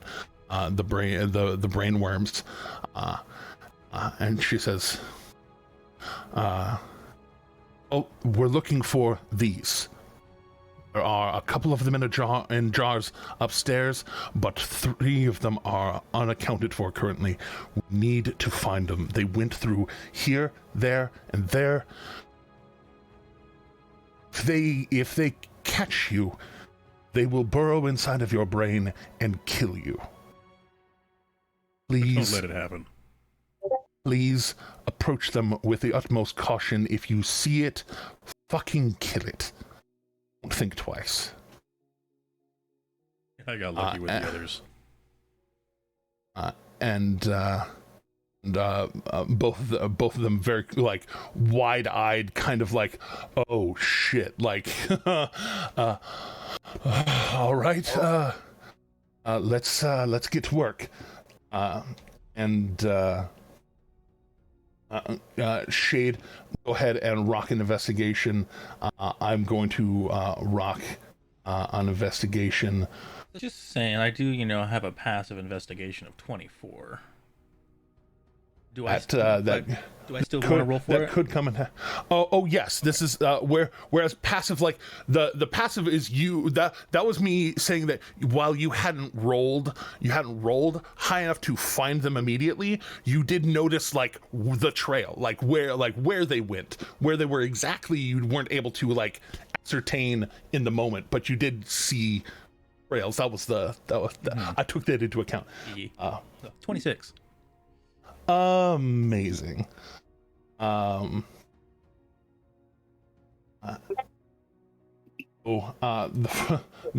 first of the of them, you start kind of looking around, crawling around, listening very closely to the walls right around where it was, and these things don't move extraordinarily fast, but there was that whole 10 minutes.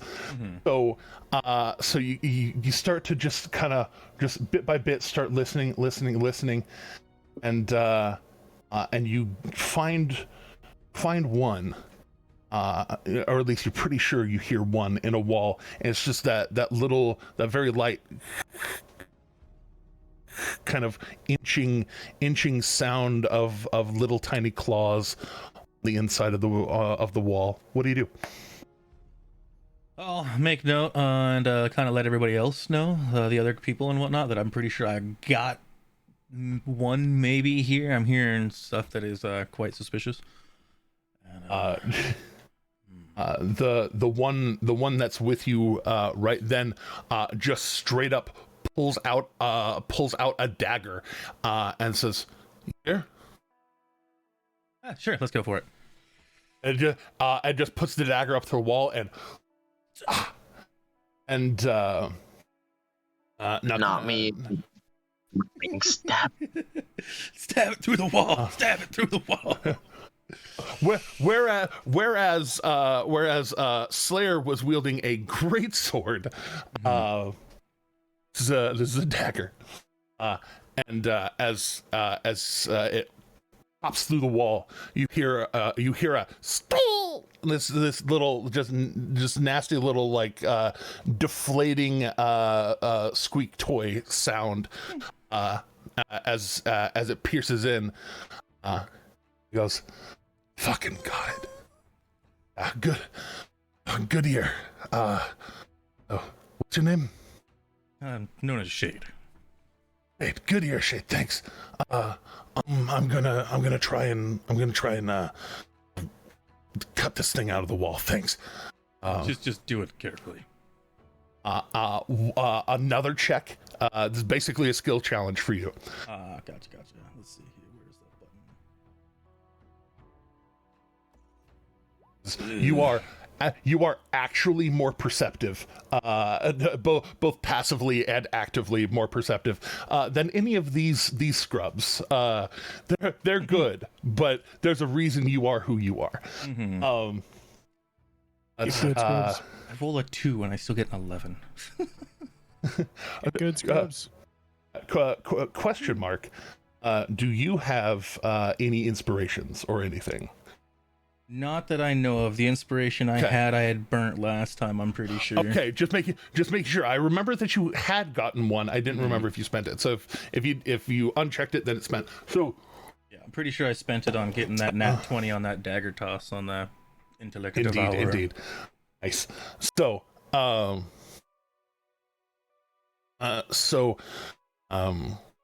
you start skirting along, and you're having a rough time. Still, again, kind of ear to the wall, kind of trying to see if you can scare up a sound, and you're having a rough time. One more roll. Can I toss an inspiration? 21. Are you gonna be following along? I mean, I would be watching, but maybe it's better if I don't inspire because I don't have to talk. I feel like I shouldn't be talking. I mean, Sylvie, and he's basically cat zooming around not only the second floor but like going down to the first. Like he's searching, as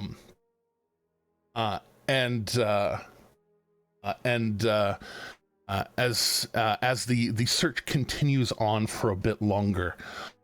You are able to find another one of them, kind of in the same way. This time it's like close to the floorboard area, and you can tell that it is being extremely quiet. But you kind of smell that smell of viscera, people gel. Delicious. And then right in a crack in the wall, you yourself just very quickly right into the crack, and it doesn't even make the sound there because the other one didn't quite die immediately. You, on the other hand, you popping around just very quickly, right, like straight in half. No decompression. And you kind of hear the little on the inside of the crack, and kind of one of the other guards comes over and kind of sticks a little crowbar into the crack there and kind of peels it open, and you very, very actively visually see that you basically decapitated this one. It was one of the thicker boys. Let's go.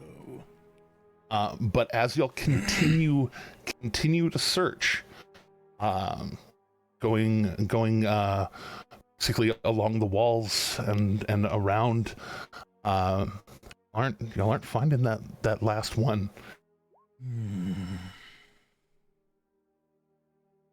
At least not yet. So that going back to Horatio and Slayer. I've been waiting for this.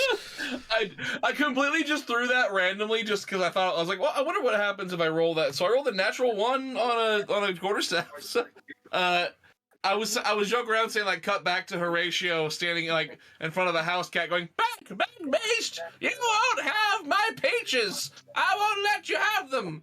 And then like just Slayer standing behind me, waiting for this to, stop.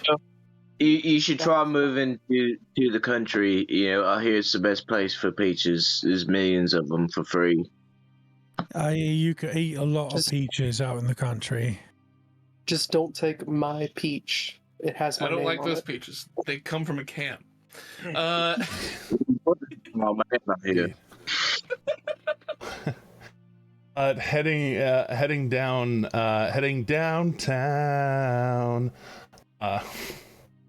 Looking for some diamonds. Yes, looking for some diamonds. Sorry, I listened to that song earlier this week. It was a good time. So, Look out! And a bunch of ninjas come out of nowhere, and we have to start fighting them off. whole bunch of ninjas. It's ninja time. No, getting down to the mines area. You the mines of Grimkalir. They called it a mine. A mine. You see that there are a few different like large tunnels kind of in the back that each kind of represent one of the mining guilds, one of the mining companies down here. One of them very cleverly named itself Mithril Maker Mine. I wonder what they mine down here.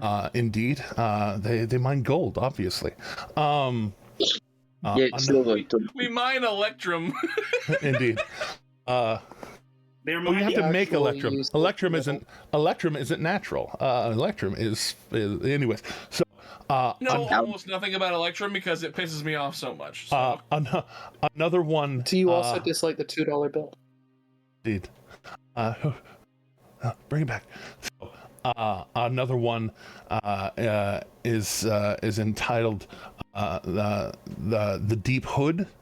Just the Deep Hood, and then the last one is the Opal Cloak. What was the word? It was a word. I had it. The Opal Cloak Crag. Okay. I was actually expecting the third one to be Enron or something like that. But like, you know, just throw like fictional mining company, Enron. Like, oh, okay. My father lost all of his savings to the Enron bullshit. So I have some feelings on that. So we'll explore that later. Therapy. There will be an evil corporation that we will destroy called Enron. Yes, indeed. What? The next cave over has one called Acme Mines because, I mean, if we're having fake names for mines. Indeed. Well, that's where you get dynamite, and that's where you get paint that you can paint onto the side of a wall to make it look like a tunnel. That's It can only be used for tunnels. So okay, taking it back. Yeah, sorry. Do I know which one would be the diamond mining company out of all of them? Diamonds being the deepest, some of the deepest things to find before getting to the Underdark.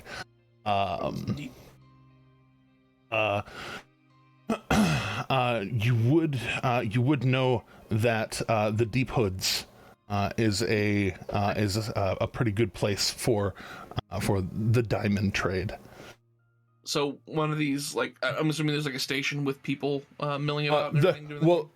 Like basically these three large tunnels, kind of mined out, bored out.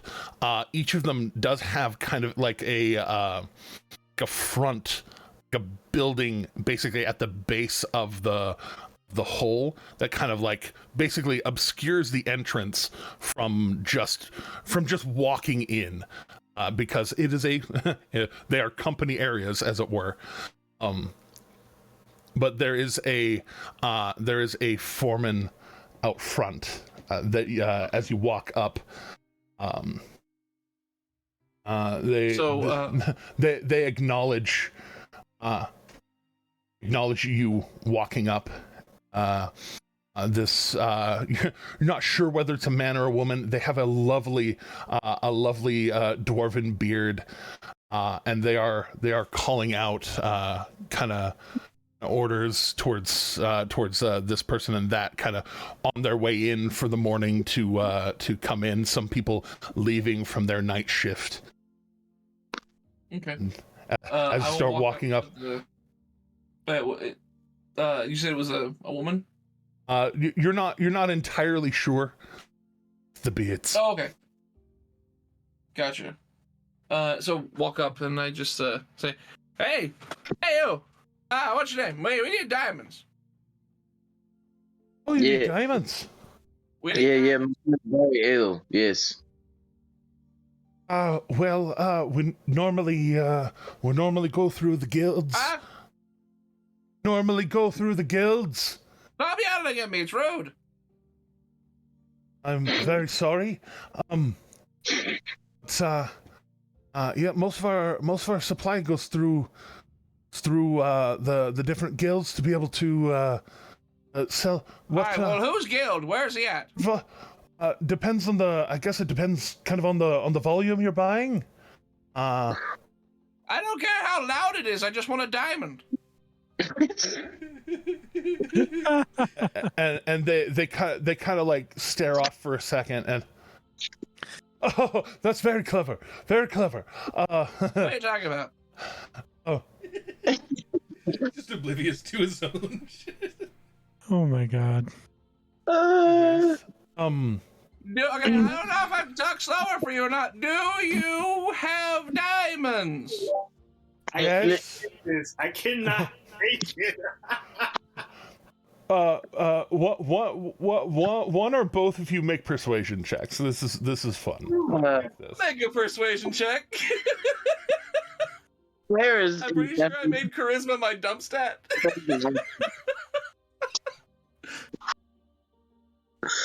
Oh, okay. Well, I gotta. Okay, never mind. Not quite my dump stat, but it's still not great. This is the character that Bearded made to ensure that Nock does not, in fact, get healed. The 5.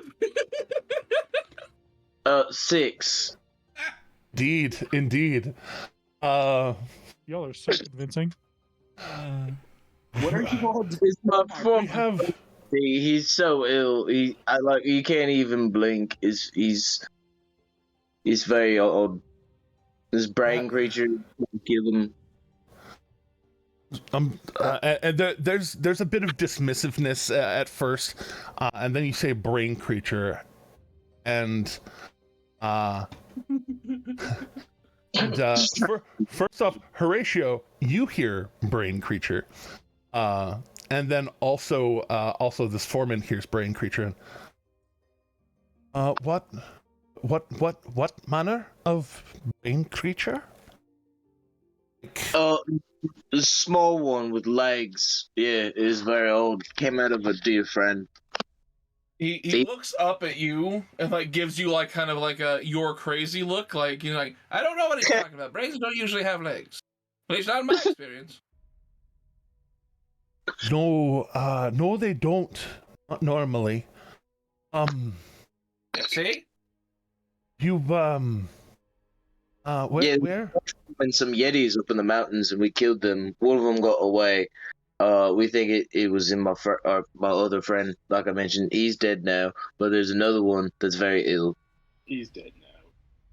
He's the one we. I didn't hear that before. This is my first time hearing that part of the story. And they take a second and pull up a stone and look at it for a second, and they pull it up, I will bring my quarterstaff. I'm like, hey, watch it! Watch with the weapons! Back, Sonny Jim! I'll protect you from the bandits. Again, Jim was my friend. He different friend. But they look up and like cock an eyebrow. And it's like, and you can tell they pull it out of a padded pouch, and as they pull it up, they kind of dust it off for a second and kind of blow on it, and this glyph starts to glow. Boss, put a hand on the back of Horatio's quarterstaff just to kind of hold it, so if he does try to swing forward with it, it doesn't go anywhere. Yeah. What's happening? We've got a small situation up at the gates. People talking about the IDs. And I mean, if you're calling them guard, they already know. I think they're up at where it happened. Not guard, sweetie. Hold on. They've cast a holding spell on my quarterstaff. I can't move it. It may be too late. We're already dead. And calm down, sir. It's fine. It's just me. Just making sure you don't lose it. And you hear this deep voice come back and say, "Do they have any information?" Maybe. They seem to know a little bit about a little bit. One of them's a little off a rocker, and they look directly like. There's no way to talk about him. He's right here. And God damn, take your inspiration and yes! and die in a fire. No, you can leave. You have inspiration on every role that you play while voicing this character. I just maybe we'll see. This will put in perspective, hardcore, how reserved I am with Knock. You guys see that, fact, right? Dude, fact. I knew.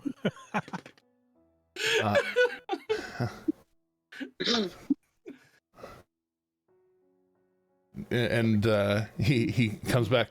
Are they armed? Yes, sir. In a fairly good way, at least the one of them. It's got like 3 great swords, a great axe, a maul. He's just. This is the person we need to talk to. He just asked if we had arms.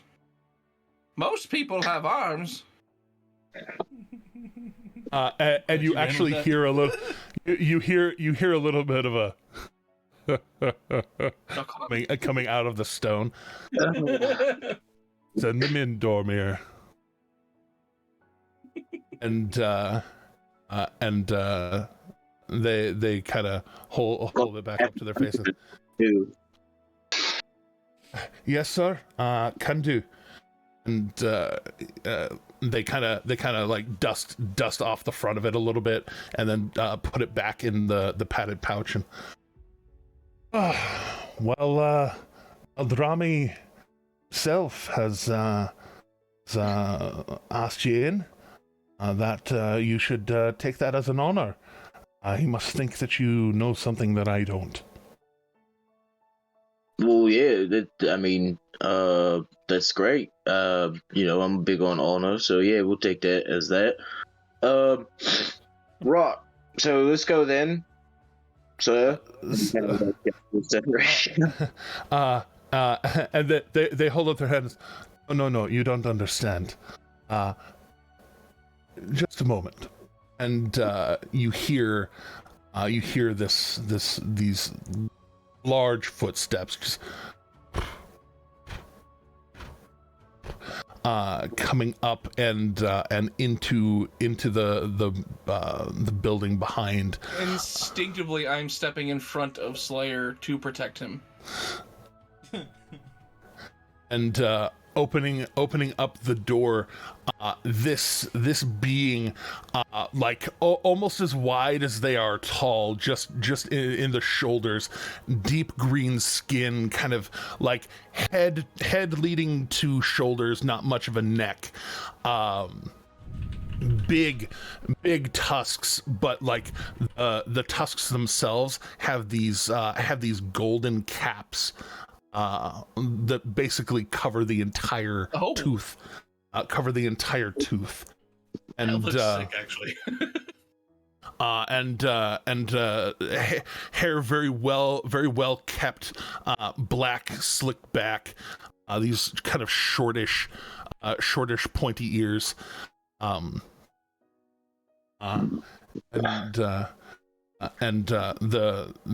He opens one door and then the other, and he's just.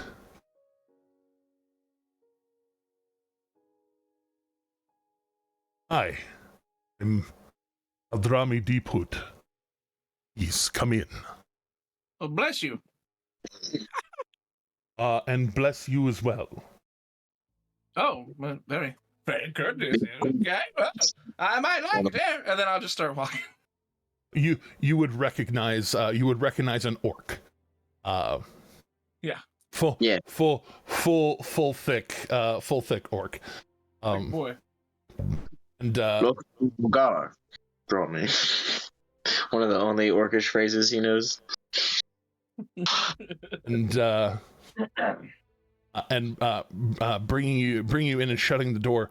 This area looks basically just like a small staging barracks. Mining tools hither and thither.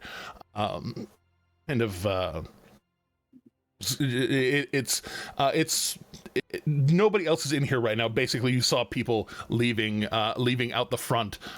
People have come in, taken their things, put them away in locker setups, and gone through. And yeah. So I understand you have something to say about intellect devourers.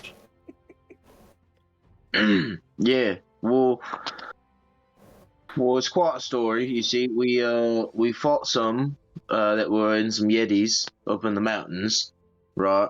And one of the little buggers got away from us and found its way into our traveling companion.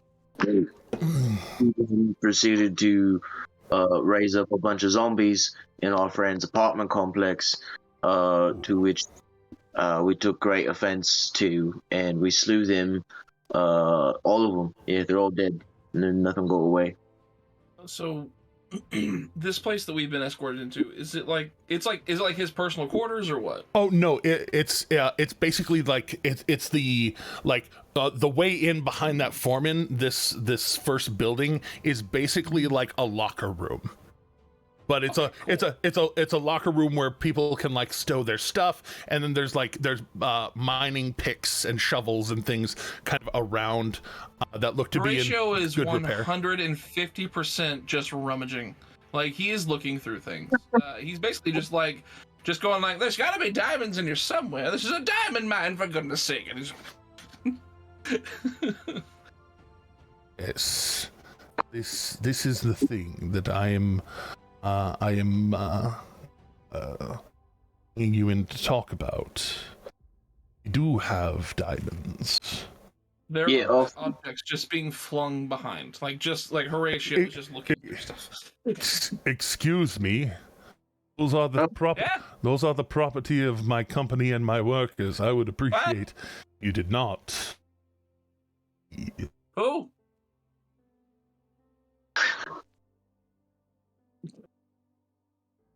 Please. Jeremy's gonna be so pissed at me with this character. Oh no, this is now Drami, 100%. I love every second of it. But now DM is gonna be like, I don't know how to react to you. no, Jeremy's loving every minute of it. Now Drami is a little bit annoyed at the moment, but Jeremy's loving it. Like, it just here, just objects, just open. Oh, stand by the door and keep your hands to yourself. How am I supposed to? My hands don't go anywhere. How am I supposed to not keep them to myself? They are going many places right now.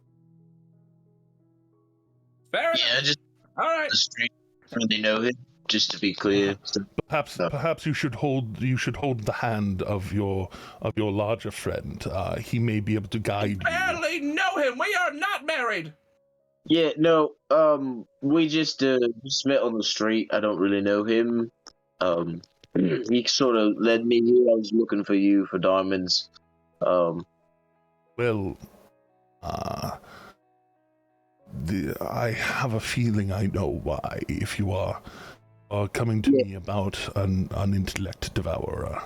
Yeah, he's very ill. I'm not sure what happened to him, but he's got no wounds on him, but like he doesn't seem responsible. Yes, close enough. Oh, we have had a few incursions of these kind of creatures in the very recent past. Very recent past, actually. It was something I was trying to keep quiet. But trying to deal with it myself. Oh, I see. Back now. But we have hit a bit of a snag, you see. Well, you see, it's very fortunate then that we have found each other, because, you see, I'm sort of a businessman myself, and my business is, snags. So, especially when it comes to creatures being them snags. I believe you introduced yourself. I haven't properly done so myself. My name is Dumarin, the Slayer. I slay things. So, Dumarin. Yes, now Drummy Deepwood. Very good to meet you. And this is very much that what is it? Predator, where Carl Weathers and Arnold Schwarzenegger grasp hands. Two very big men with very very big muscles. Dylan, you son of a bitch! You son of a bitch.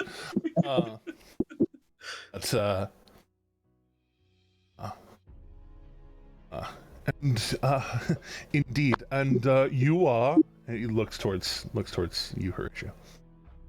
Hello.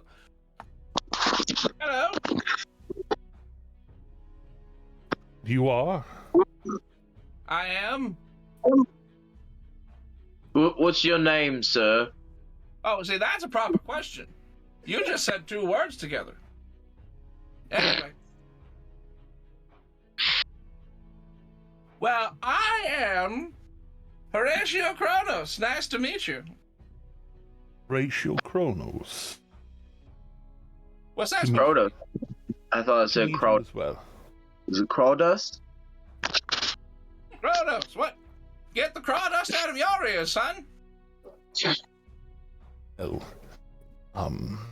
if you have friends that look at least as dangerous I don't often as have friends. if there are people that you know that can accompany you, I may have a bit of a deal. Yeah, I travel with some people. We do things together.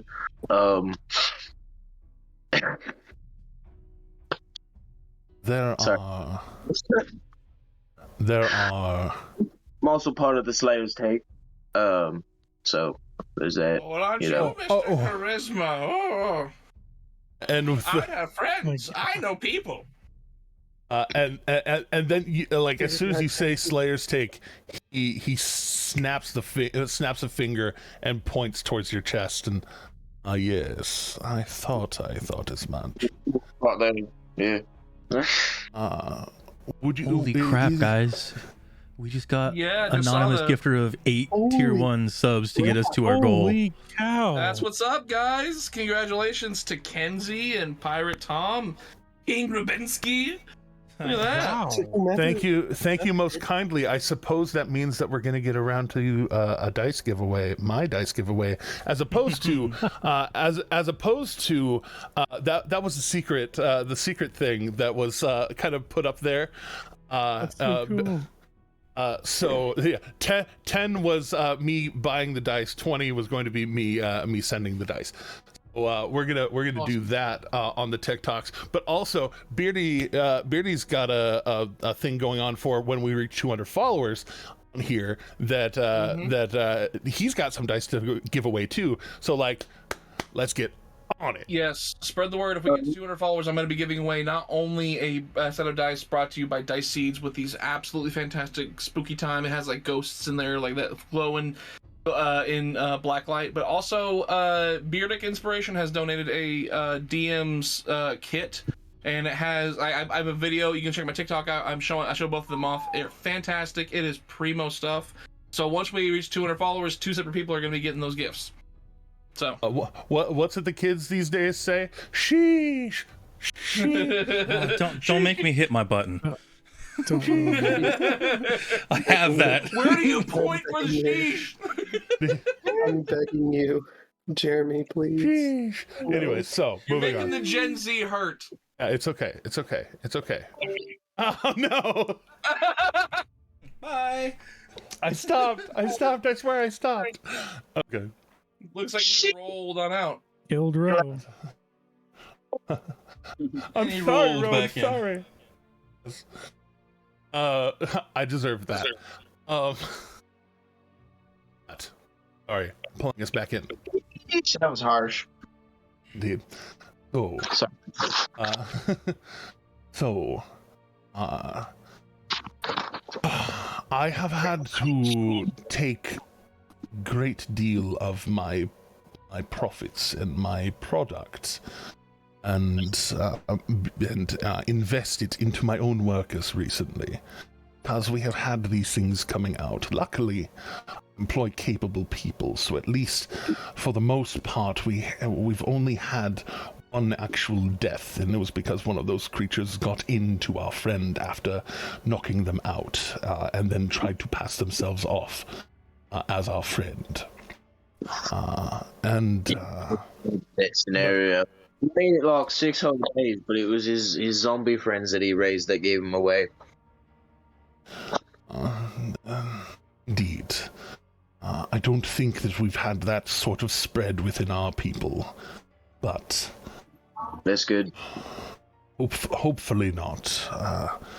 I suppose it may have shown itself by now. But we have reason to believe that there is an enclave of these creatures down below. It is sending forces to the surface. You probably keep them down there. I would like for them to not be anywhere at all, if you understand my meaning. Yeah, there was something I else. see. It's gonna be a with the- lot of banishing spells. Right. Well, anyway, there was there was It's so hard to keep it together, dude. It's so hard. Okay. but anyway, Oh, man, hate this character. I love it. It's great. Slayer just, like, thinks you're adorable, but nice Justice, old. it's the opposite. Justice thinks you're an asshole, but Yeah. Slayer thinks you're adorable. I think you're adorable, but Wait, Almar you're thinks you're an asshole. But anyway, so there was this other thing up there with the Yetis. Actually, I have like half of its arm here, and I pull out the half of Mind Flare arm again, sort of like. Keep that on your person. Yeah, it's a trophy, you know. Like, To be fair, it's only I was gonna say it's only half an arm now. You did say that. Yeah. I'll say it's only half because the other half is on your on the handle of your beautiful sword. Yeah. The big part up here is on the sword, and then I have, like, you know, the hand and forearm part of it still.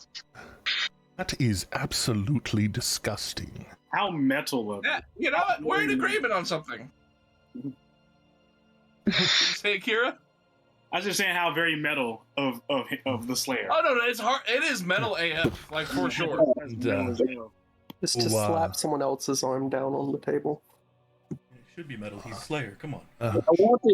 I mean, the arm Doesn't is mean- just a little flaccid. I wanted the skull, but a friend of mine had caved that in rather obtrusively. That is probably actually safer, as the body may give out, but the mind may not entirely. Well, I was going to scramble the brain out through the nose cavity. You know, is like what you do. Indeed. You cannot Egypt the freaking mind flares, man. Well, no, you don't. You just scramble it with, like, you know, a utensil, and then you pour it out the nose. It's like an omelet. Indeed. Egypt. Indeed. It is best to make sure that there is no sentience left within their brains, or else something may emerge. But yeah, this bag keeps the arm nice and cold though, so I figured I'd just leave it as is and I put it back in the bag, cold out. Oh, that does explain it. Yeah. But if there is a full illithid around, where much like perhaps you have seen with this brain creature, where there is one, there are more. That's like rats. You got one, you got hundreds. Well, I mean, as clearly proven, I've already killed one, so I could obviously kill many more, with no issue. I have my friends who are also very proficient at the killing of these things. What did you say? Orthids? Close enough. Yeah. If Naldrami may have your assistance, we would be able to facilitate giving you 1,000 gold pieces in the diamond dust for the exchange. Yeah. So that's up change. We want 100. Wait, no, 100,000. No, I'm pretty sure. Yeah. That is not within reason. I could. You're a diamond mine. You must have more than that.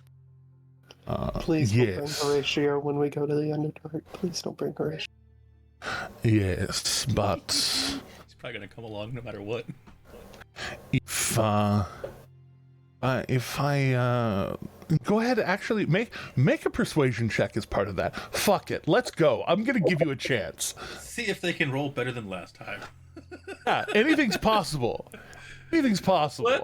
Let's see if I pull this out of my turtle ass. Okay, let's. See I if would this also happens. I would also like to point out the build with which you have made your turtle ass. You want to re-roll that. You know what? Just because I say it and then I'm like, hold on, I can do better than that. And then I will expend one of my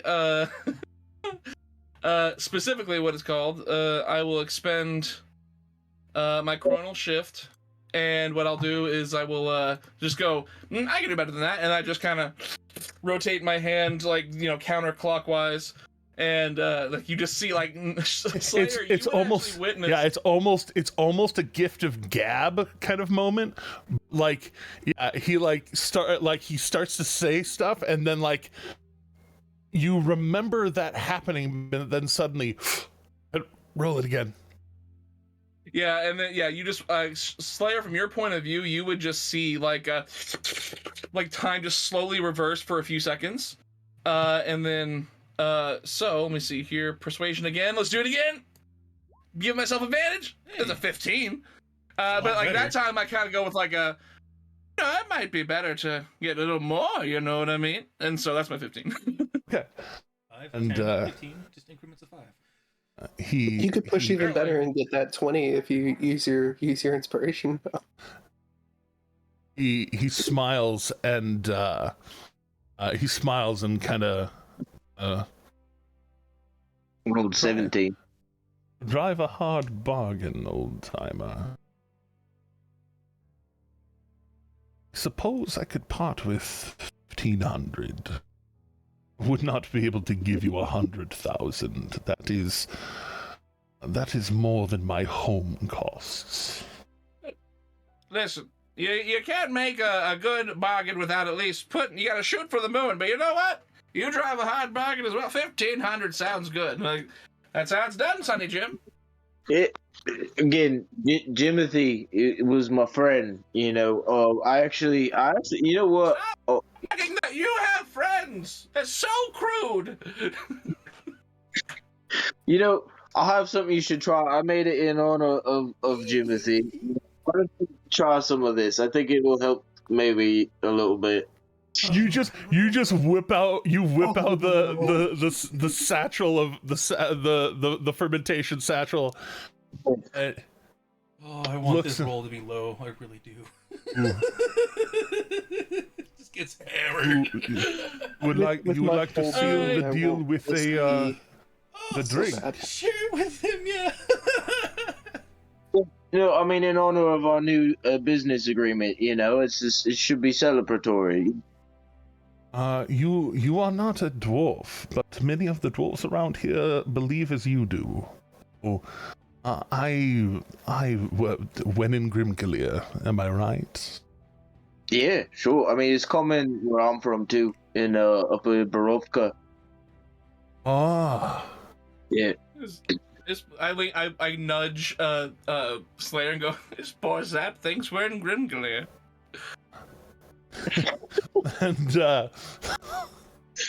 and as you as you bring it out, he actually kind of reaches under his coat, and almost like it is somewhat commonplace, he unhooks a cup, kind of pops a little dust out of it, and it's good to be prepared. Yeah. Always got my drinking stein on me. It's dusty. I would like to note, just for everyone's, just to make sure we're clear, Horatio's intelligence is a 20. So this is all in character, just so we're clear. Like, I just want that noted. Okay. And putting a bunch, enough into the cup, he will say, from where I come from, down beyond the Blade Garden, we share a cup to signify the sealing of the deal, and he will take a shot. Have you never heard of germs? Of course you haven't. You're a diamond miner. You don't care about germs. The trust being put in with the sharing of the cup is beyond that of worry for germs. All right, fine. I'll take a drink. Let's see how this goes. And as he says that, you get little germs. Good stuff. Yeah. Wow. I was expecting the big guy to pass. That is very, very interesting stuff to taste. And does another one can't handle their Jimothy. I take a drink of it and I go, why is he talking like that? It has that effect on people. Yeah. Did I hit him with a temporal shift? I don't think I slowed him down any. This is very, very interesting. Yeah. I'll have to ponder this while I get a hold of. You might want to check his pockets for diamonds, because I feel like he's like 10 seconds from hitting the floor.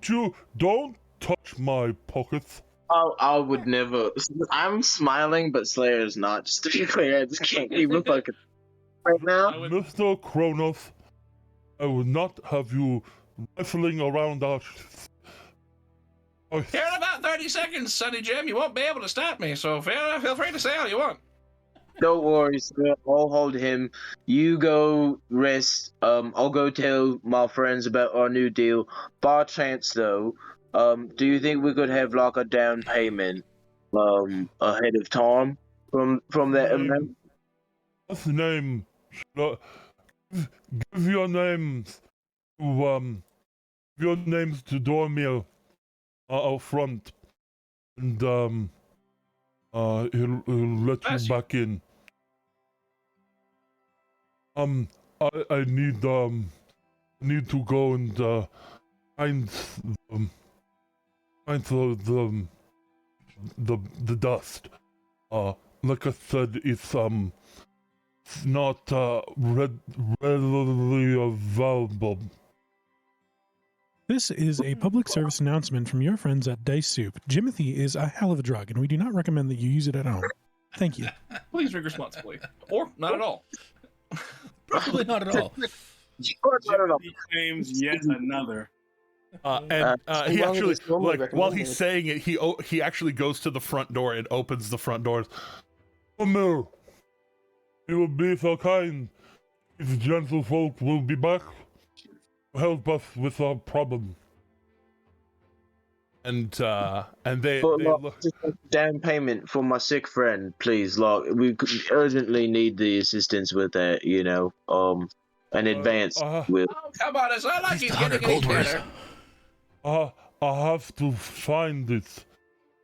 If you go get your friends, I will find the dust. Son, I'm a turtle, and you're talking too slow for me. Oh, I mean, Wrong with you being a turtle. A very nice turtle. Oh, he's definitely drunk. Now he's going to tell you that he loves you.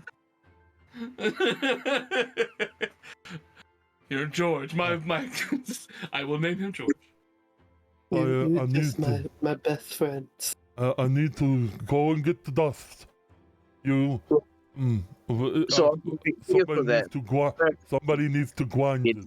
My friend first. Like, I will wait here for you to get it if that's necessary, sir. But I don't know if we don't only mine diamonds here. Mine lots of gems, and we'll have to find the diamonds. Then to grind them, finding diamonds is actually a very difficult endeavor. right, I'm sure it is.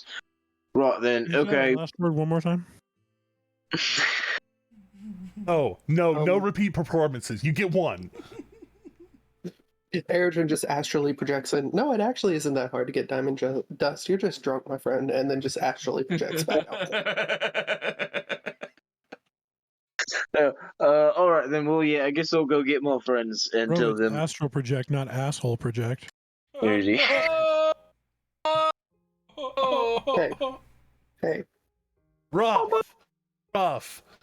Are we gonna have to have a Tim says nice things about Eredrin? Eredrin? Yeah. Lucas says nice things about Eredrin. Apparently having that doesn't work anyway, because like people cash in stuff, and then certain people don't cash out. I mean, Hey, I know we're you're waiting- making. We're waiting on it. I didn't see it. Oh, he's making reference to last week's Erdrin has to say something nice to Knock. Don't worry. Not forgotten. even in your gloopy form, your ass is amazing. Thank you. Like, to be fair, like, we haven't been reunited yet. Eredrin's still not near enough, so. That's the Empire's ass right there. Yeah, what did you say, Kieran? That's a complisalt. That's a complisalt. He nagged you first and then hit you with the positive. Being Break 'em down and build 'em Horatio back up. is making me warm. So An insultament. insultament. Got to break you down so I can build you up better. All right. Well, in that case, as the two of you start heading back up, Right, so thank you, Horatio. It was a pleasure meeting you. I think it's time to part ways. Says who? The voice inside your head. So basically, like you say, all right, well, Horatio, you do that whole thing, and I just kind of start nodding my head at you, and I just walk, like, not saying anything, just. Taking a shine to you. He's kind of like a shiner, stuck on your face.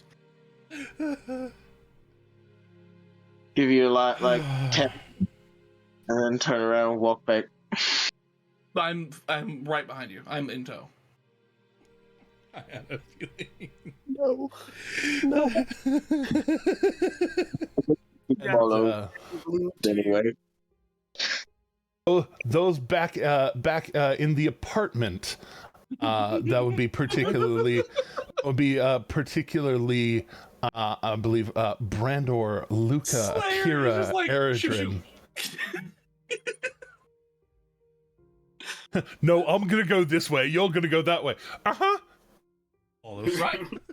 And then just follow with Those of you back at the apartment, well, The building. Shade is out scampering the hallways, helping investigators try to investigate. You hear the sudden but very brief sounds of blades being put to walls, and then like they're hunting, they're trying. They're putting a number of holes in these walls. Some of one of them successful, but Eritrean has a very, very, very simple solution to this problem, and it all involves our favorite song that involves Eritrean. Just burn it. Anyway.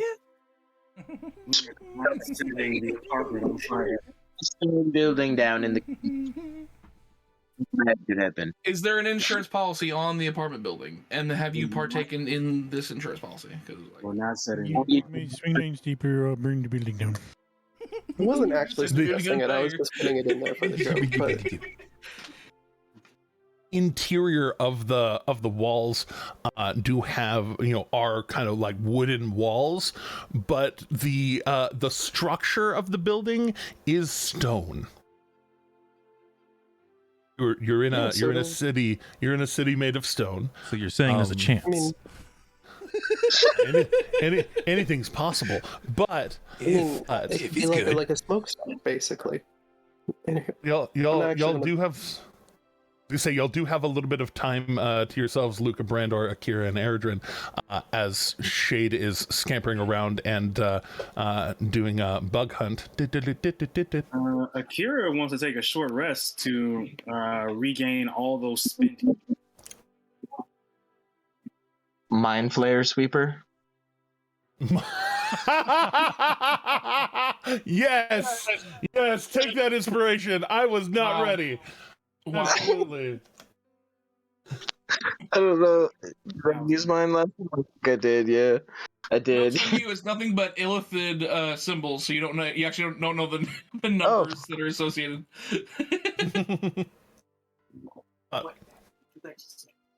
Yes. Well, so y'all are taking the downtime. You can take the downtime to take a short rest.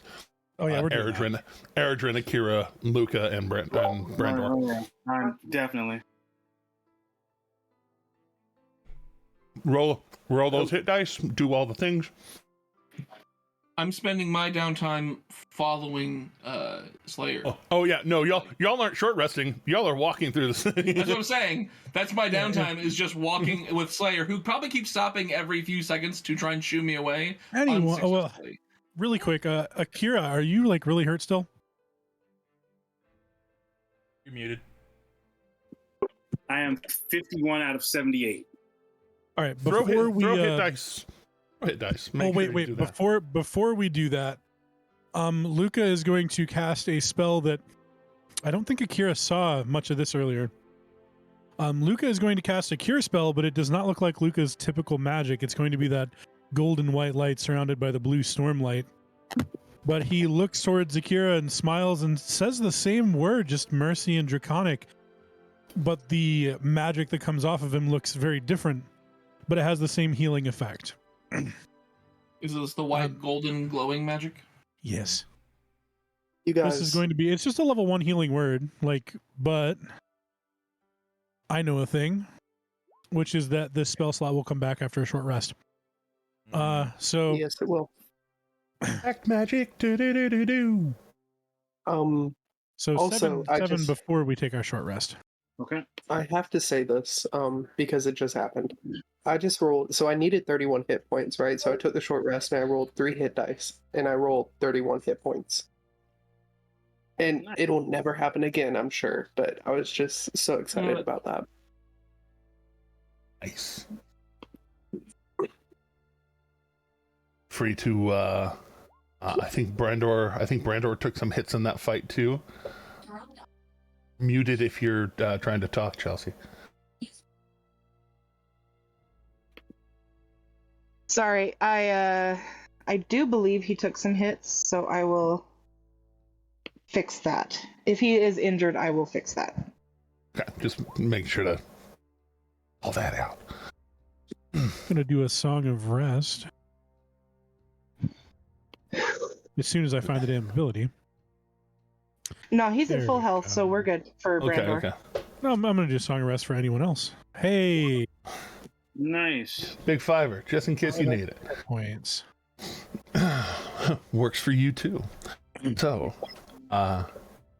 as y'all are chilling, talking, thinking, you first have Shade, who comes up and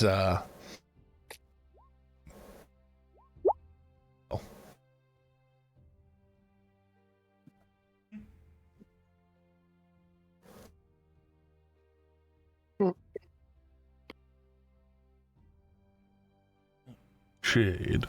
It's like, well, I just come back and whatnot with. Yeah, I was like, Oh, okay. yeah, coming back. You up to you what you do say. Oh, he's gonna come back in the room and say that. Well, probably would have been better if we decided to search for these a little sooner. But I've gotten 2 out of the 3. Can't seem to find the other one at the moment. Slightly concerning, but I have faith.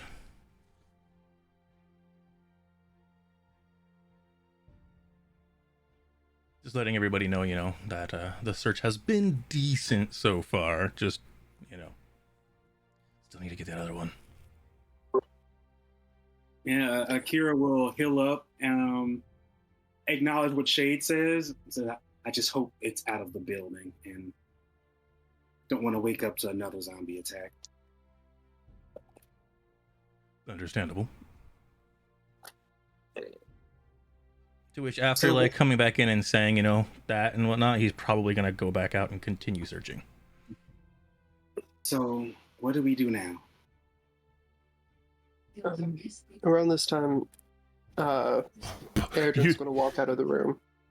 You'll actually start to hear the sounds of big, heavy Slayer footsteps. For whom I don't see. Did he step out? He may have lost connection or something. Oh, said Livy. But big Slayer footsteps coming up the stairs, and Horatio. Oh no! Oh my God, that's so funny. That's right. You really can't just you can't just be on your way, old man. Okay.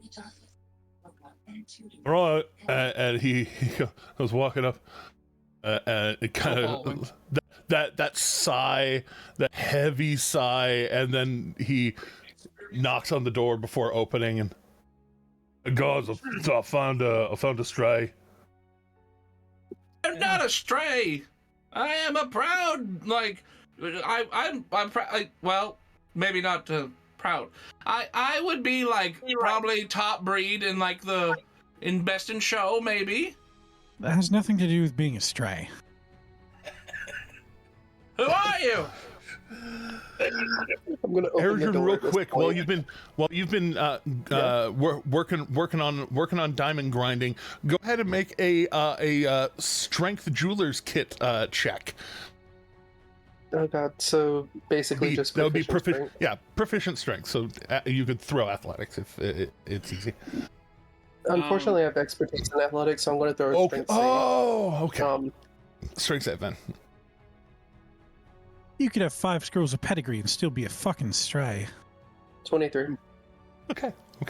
Yeah, during that hour, you kind of it's for you. It's light work, and just kind of almost a meditative kind of thing as you are able to grind up one of your 100 gold piece diamonds.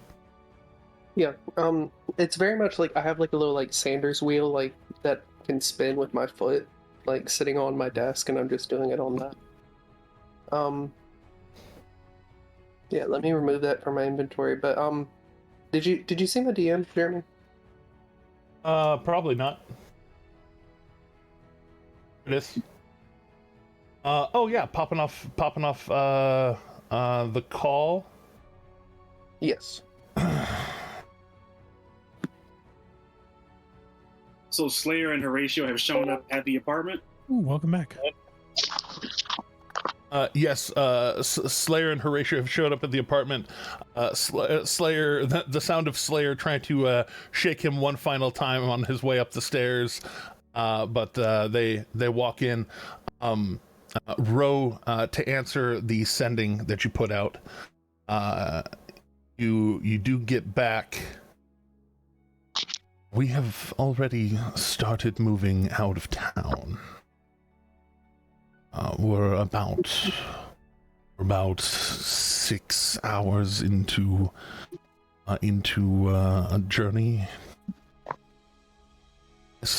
northwest, thinking of heading towards Rex Centrum.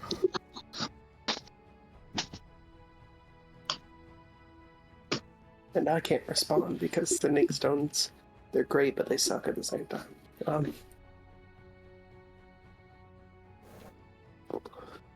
But okay. Okay. I'll talk to him tomorrow and just say, nah, it's fine.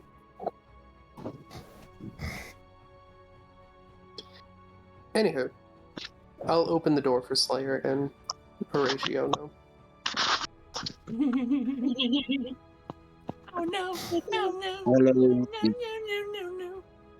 Hello, everyone. This is Horatio Crawdust. He says his name like Horatio. I don't even flinch at it. I just let it happen.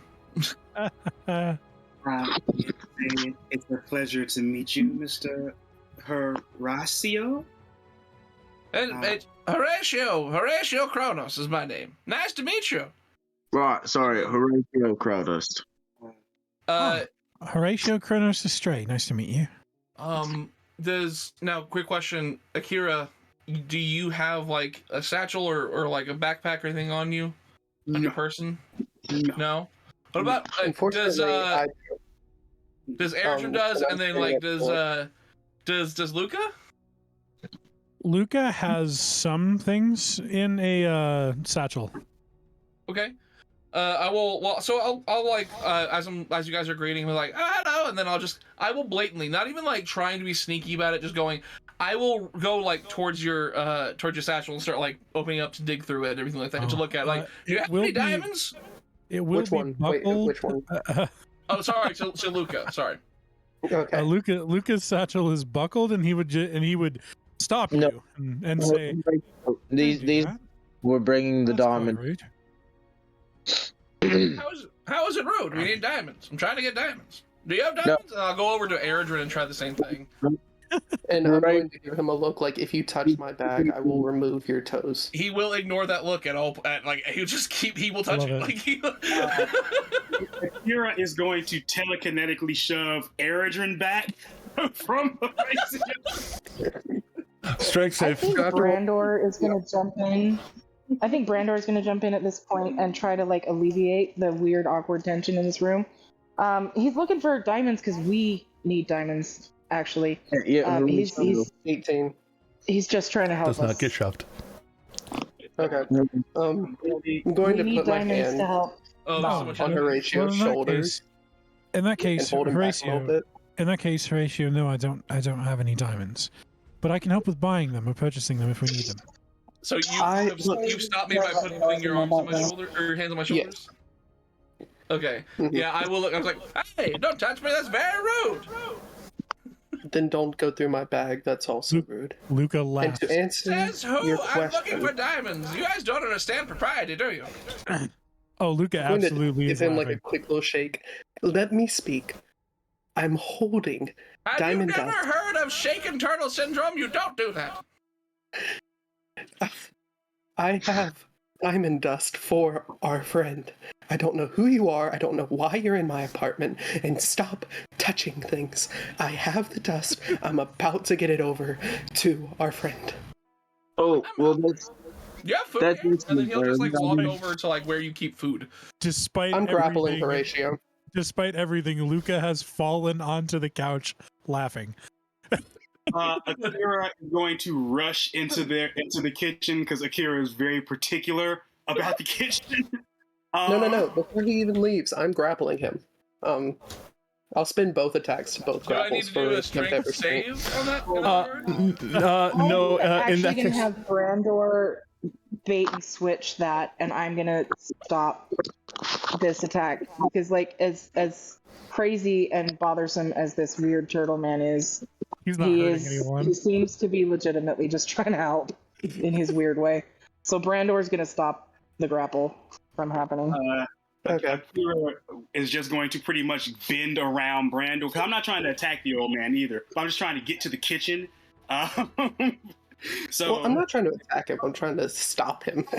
This right here is the Brandor that I was willing to go into the Feywild to save. I love this. I love Brandor. You know, like whenever you have like you get a little experiment at home, you'll get like water, you'll put put some oil in there, like food coloring or whatever, and then you'll put a single drop of soap, and you'll watch as it kind of like chaos happens, like it all separates. Like that's kind of what I feel like Horatio is, like just one little drop, and it's like. Ah! He's the Joker in this situation. But then Brandor, as soon as he stops Akira, I'm gonna actually turn around to Horatio. And does Horatio have like a shell or armor or clothing? I have a shell. I have a very tattered cloak and a walking stick. Okay, I'm gonna grab the shell. And you stop and hold it tight. You stop Eridrin. And I'm gonna meet. I'm sorry, what? I was like, you grabbed Eridrin, right? Because Akira was just trying to get to the kitchen to like. Oh, I'm sorry. It's a name. You guys did the thing with names. You guys are basically twins with an A name. Yeah. It's awful. So I'm gonna grab the shell of this turtle man, and there's a combination of like patient but also impatient, and you're in somebody's home. Leave their shit alone. Thank you for your help. Who says it's their shit?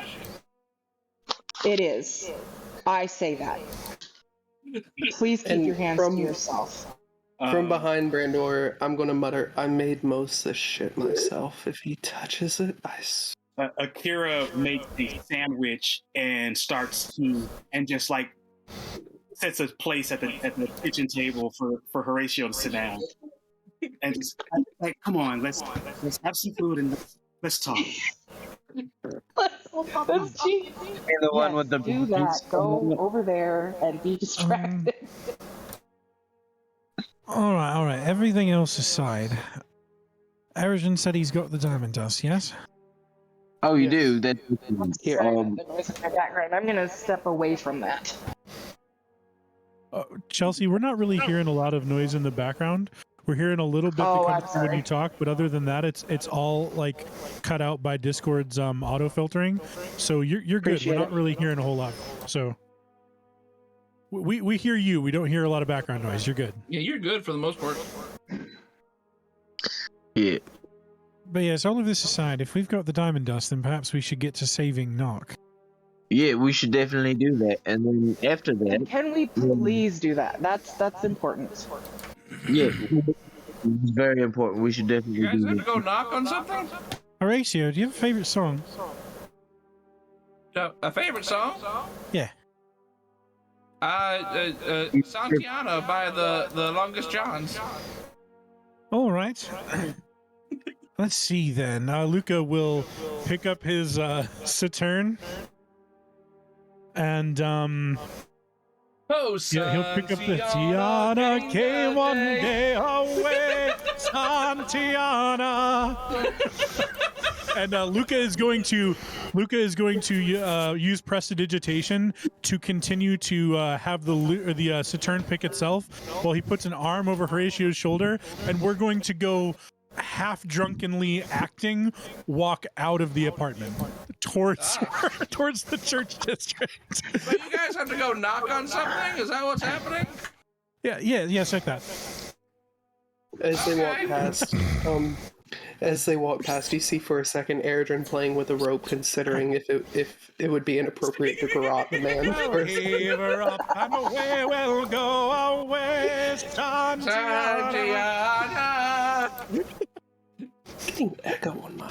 I'm so proud of all of you, just so much, just so much. All right. Jeremy didn't have to like interact hardly at all to that whole thing. Like that was mainly us. They're gathering the diamond dust, and we're just along the plains of Mexico. Shade's just really confused at watching the two of you walk out of the building singing as he's searching. Luke has successfully diffused the situation and potentially made a friend. Akira is also confused and is just just like slice the sandwich that they made over to Brandor. Brandor will absolutely enjoy that, but half of it's for you. Do y'all remember that scene from Age of Ultron where Hawkeye is considering shooting Quicksilver? That's what Eredrin's at right now. He's like, no one would ever know. No one would ever know. No one would know. I can do it. Santiana fought for gold away. All right. So to help explain what's going on here, I was able to get Nock with Slayer's help to the temple. And I met some people, small people. They're going to help Nock, but it might take some time, I think. They need 100 gold's worth of diamond dust for whatever they're going to do. So we need to get that to them, and then they're going to help him. Yeah, so Eredrin, we should be real quick with that, and that's good that you have that already, but if we wanted more, I've got a business opportunity for all of us. Okay. It's more work once we've got Nock back up. Yeah, of course. Sure. We can hear about it later. Here's like gold worth of diamond dust. I'm going to hand the diamond dust over to Slayer, and then I'm going to say, you'll be the quickest, and I'm going to cast Jump on Slayer. Right, excellent, thanks. And I'm not really noticing you doing the casting as you hand it to me because I just turned to start to go. And Akira just naturally grabs onto Slayer's shoulder. Oh no! And you feel like you take flight. As Doomarin you basically do. As Doomarin takes 2 steps and jumps 90 feet rather than 65. It jumps the rest of his movement. Lands. Keeps going. He's still in the air. It's just run, skip. Wait, actually, yeah. How far does that make it for Doomarin now? With an Akira back 190 feet. 7. Hold on, Doomarin, what was that? 167 feet. 167 feet. So basically over 2 turns, over 2 turns, he just and just keeps basically skipping over the course of several leaps, just clearing people by 20, 30 feet up into the air in the arc. It's just for the first time in a couple times that they've done this, Akira actually lets out like a woo, on the second jump. The first jump is crap. And Akira gets adjusted on the first one, and the second one is this is actually fun. Woo! And the two of you take the lead by far. Everybody else kind of walking and or leading the way towards the temple. Doomarin, this is one of those times when throw that athletics just regular at this point, because I think your channel divinity may have ended by now, but Yeah, just throw in athletics for carefulness, basically. This Yeah, determines how much we have to pay on taxes to keep living in Grim Goliath for infrastructure repairs. Do we get a zombie prevention qualify on that? I'm pretty sure that exterminating zombies has something to do. Do we get a tax deduction for that? How many zombies? How many? What percentage tax deduction is each? Oh yeah. So Doomer, with your just boat paddle feet, just both able to disperse your weight and your legs being steel cables, just absorbing the hits as you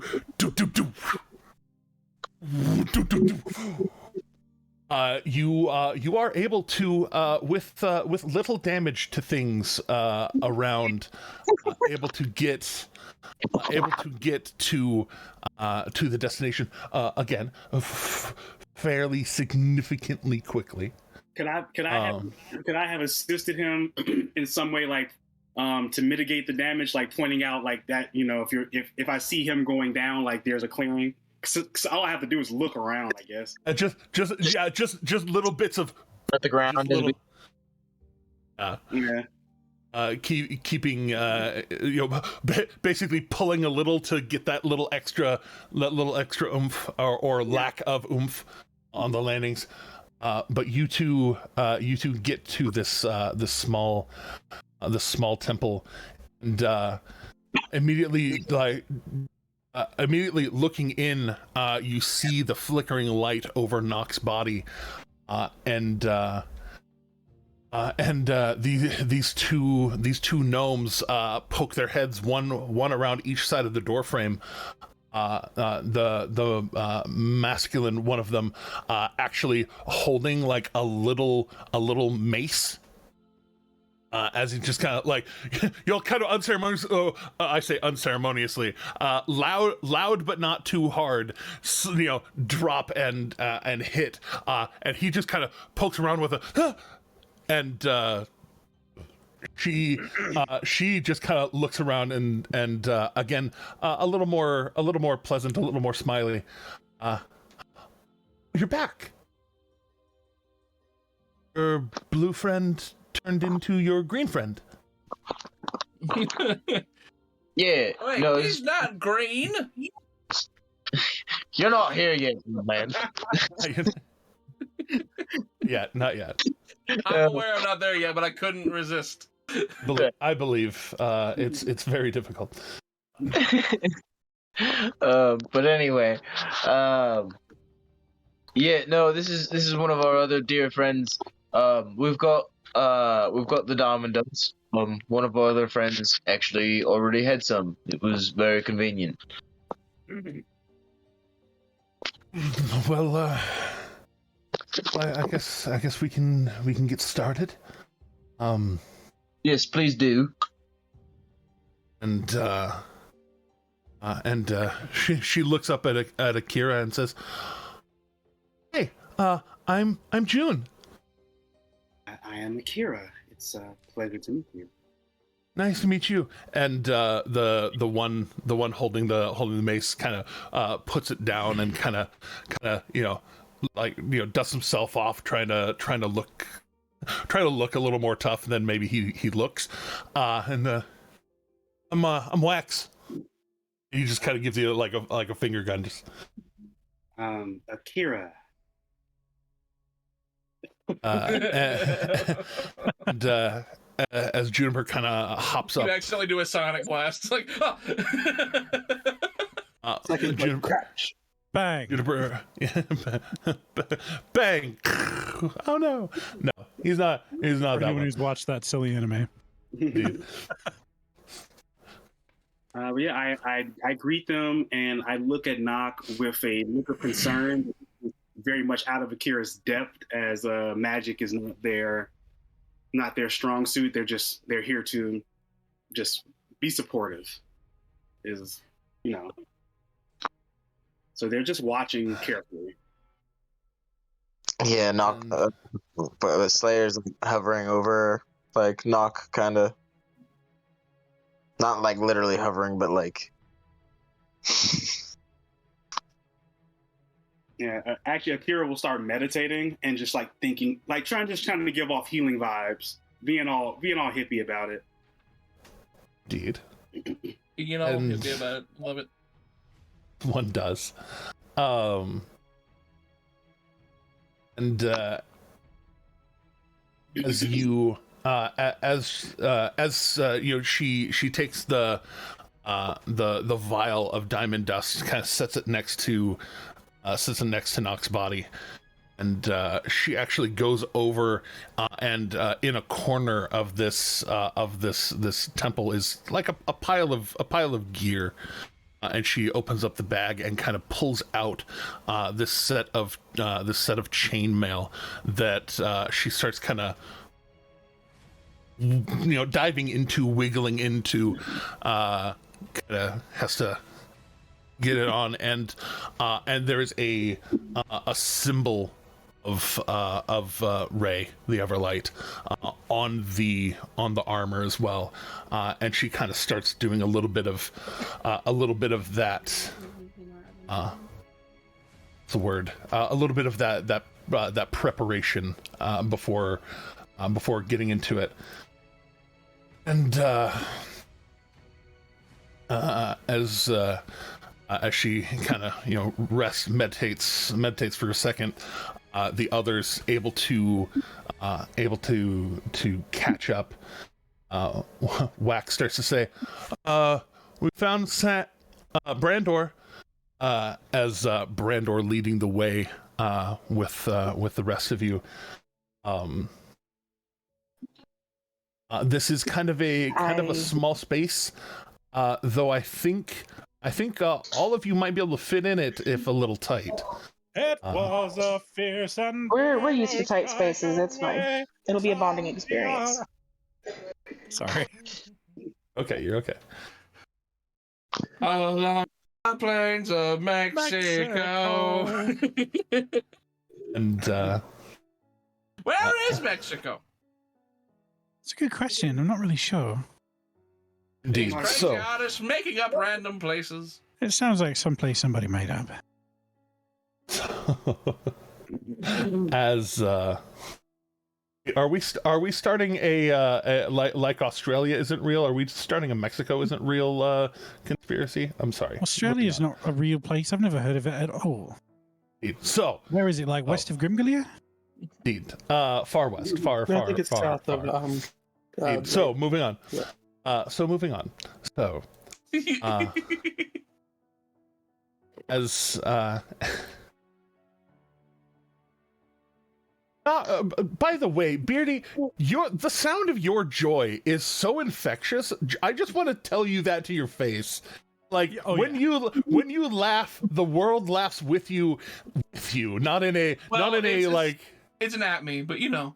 I mean, I'm just saying, like, for real though, your laugh is extraordinarily pleasant, and I wanted to acknowledge that out loud. I have like 17 laughs, so it really depends on which one. Indeed. Not many people have 17 laughs. Just saying. Yeah. Right, yeah. No. Not distinct. I have laughs. one that when I'm doing like a silly like you know haha that like laugh. My cousin refers to it as my superhero laugh when I'm like, of course, like something like that. He refers to that as my superhero laugh. Know exactly what you're talking about. So, as she gets ready and Wax kind of calls out y'all approaching. Oh good. And she kind of pushes through amongst them and kind of reaches out towards Brandor's hand up to kind of lead him in. If you'd like to be at the front, would anybody else like to help with this? Oh, Luca, definitely. What do you need? Yeah, here will help. Well, I just need They just need 3 of you up on the front line of it all, really. Luca readily volunteers. I mean, Slayer's kind of already standing near. No. Always there. And Akira will back up so Brandor can jump in. Kind of depending on how. What's the word? There's an amount of this that can be probably healed pretty immediately, but as I've been, while you all were gone, I've been trying to conjure amount of guidance and understanding things. With this sort of thing, this very particular ritual, with this particular harm, seems like we may need to try to pull the mind back. Wherever your friend's body is still there and still alive, but their mind, not even their soul, but the soul may even still be in the body. The psyche is outside. Well, in that case, I'd like to ask that Aradrin and Akira be the ones to help stand here with me.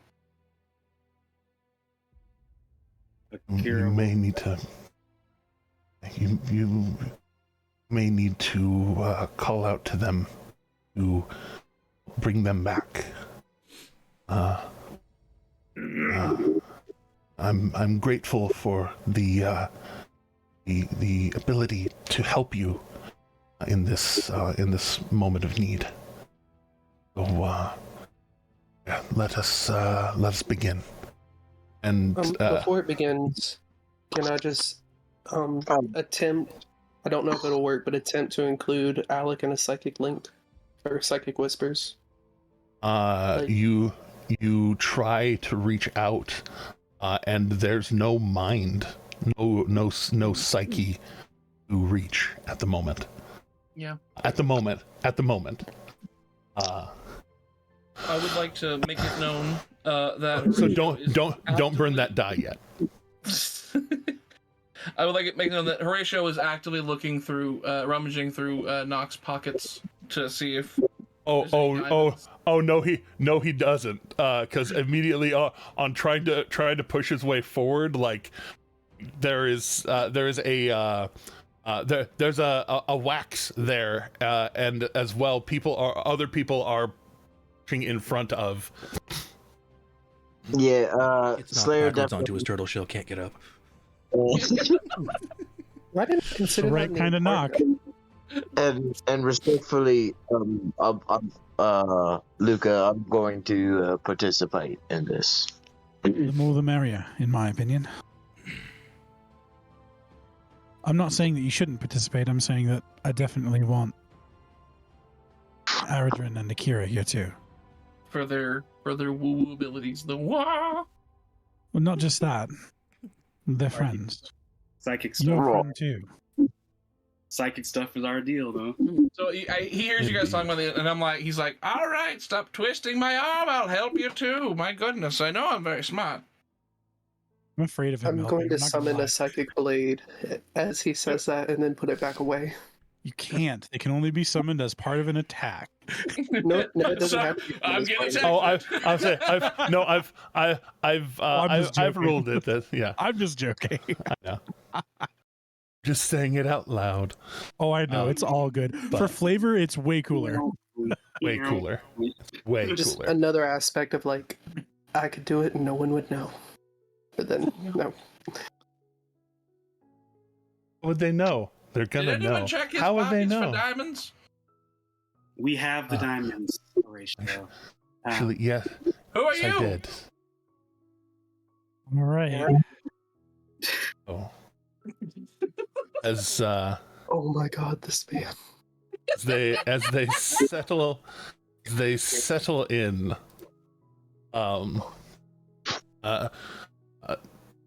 She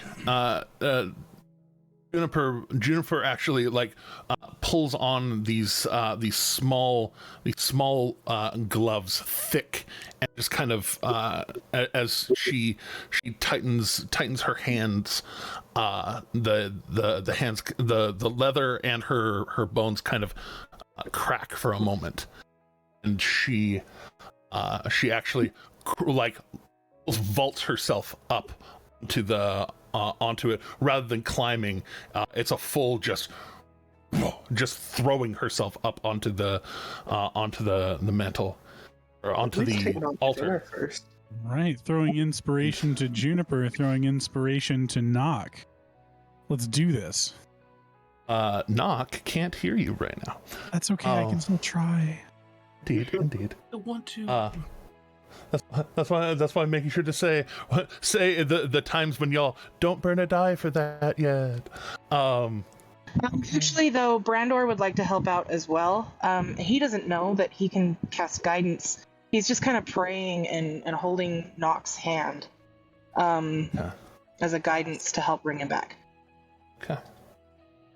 At this point, I don't know, if it's this much effort, just leave Knock alone. Let him just die. No, the replacement is Horatio. I'm not letting Knock die. You have no idea what's coming. Indeed. We have not yet begun the storm. As the ritual begins, she takes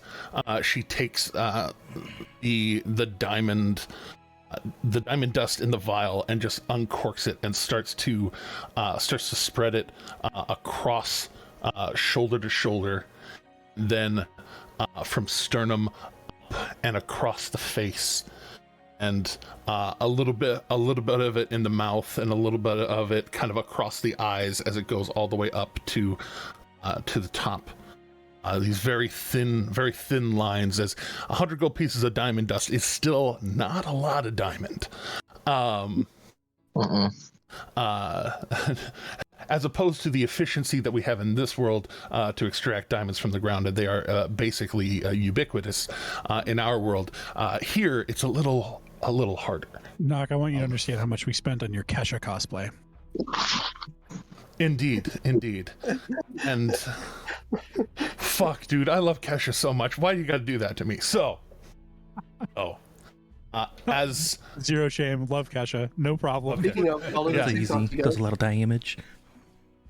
Oh god damn. So as these lines are drawn, they begin to ignite, and she says, one at a time, if you please. You would like to try to reach out to them. In that moment, while y'all ponder, Knock. Time to shift gears. Knock. I have both sheets open. I wasn't sure what was going to happen, so. So, in your mindscape, in your Technicolor mind palace, you've been talking with her and talking and reminiscing, kind of reminiscing on thoughts of things that have happened before. Mm-hmm. Good, bad, very bad.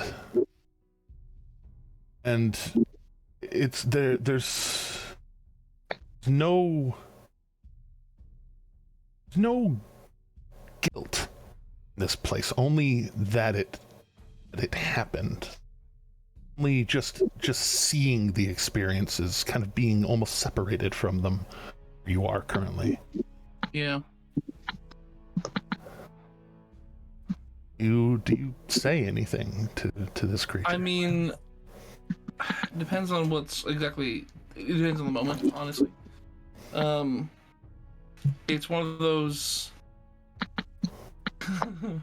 Sorry, I'm seeing some of the chat. It's one of those moments where, watching events go forward and being kind of like separated from the feeling, just more being blank expression, kind of looking through it, you know. I would just, because, you know, she's got my hand, you know, as I'm walking through, and he looks down at her and just for a brief solemn moment says, I want to say that I'm sorry. I don't quite feel it right now, but I know that.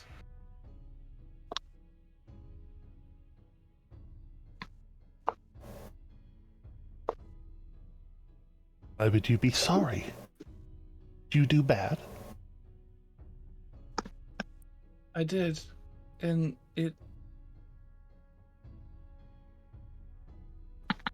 I didn't mean for it to be bad, and it was before when I was still younger, and I didn't know. I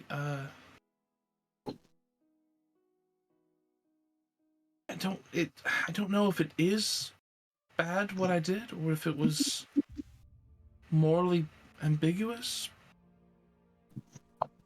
Either way, you paid the price. And I do feel bad. Or I think so. Do you do bad, thinking that you were going to be doing so much bad? Well, I stopped. Well, kind of. I changed. It's kind of what I do. I change. It's my nature. I don't know. I just know that I learned from that experience. And I'm glad that I have that knowledge. But I'm not happy with how I obtained it.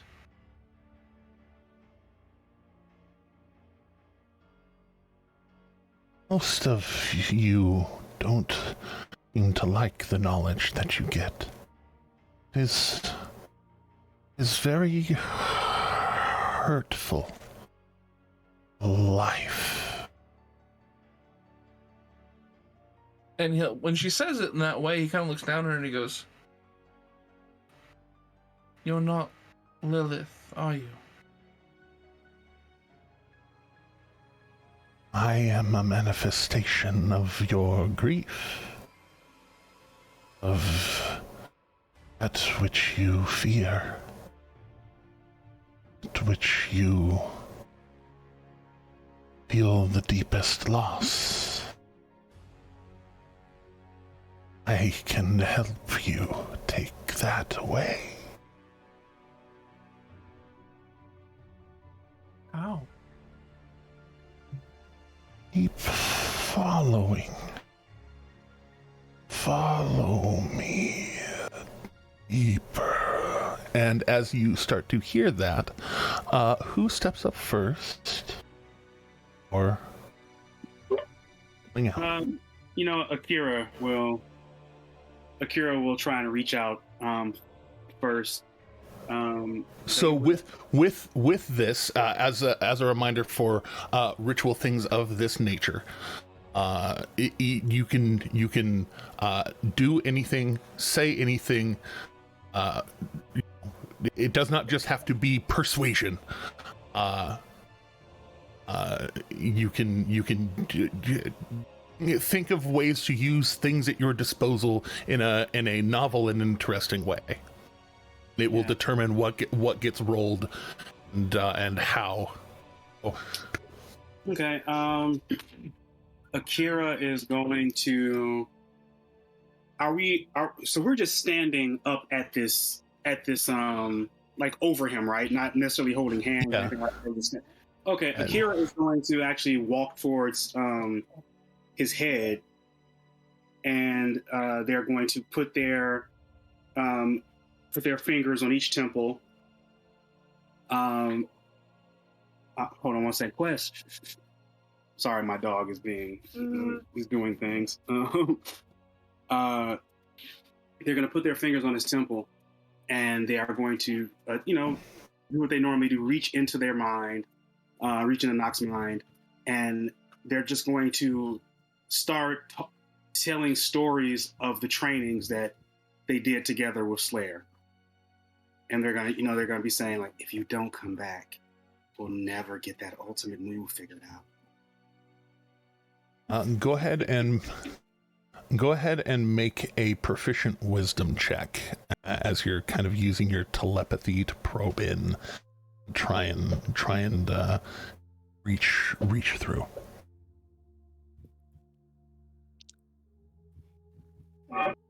How's that? Pretty damn. Pretty damn. All right. So that is going. The DC is not small because you are competing with something that is not merely what it seems. But that will reduce the DC 3.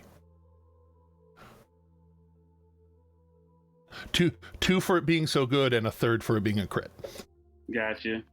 So as you start reaching in, Nock, you start to feel story. You start to feel these stories. Realize that you've as you've been exploring these memories, you're brought to the attention that so many of your more recent memories seem to be waning. You get brought to the realization because those memories start pouring in, and you start really remembering Akira, remembering sparring with Akira, remembering these wild, crazy moves, getting, throwing a dart and them accelerating it harder, giving a psychic push and everything, and just having those moments flood my mind, and remembering who just Akira is. Just I go, and in that moment when the manifestation is saying "Follow me deeper," and then I hear this kind of flood, and I kind of again look over my shoulder and go, Akira? Some of the images, some of the technicolor starts to form into these images, into these mirages of memory. I remember Akira. Lilith calls out, "No, Akira does not matter. Akira does not matter. Only us. Only we matter. We matter." Who else? Do I need to roll anything to combat that? Yeah, not yet. There? Not yet. Okay. I know you got. Like I said, the DC is starting to lower. You will have a thing to roll. Got you. Okay.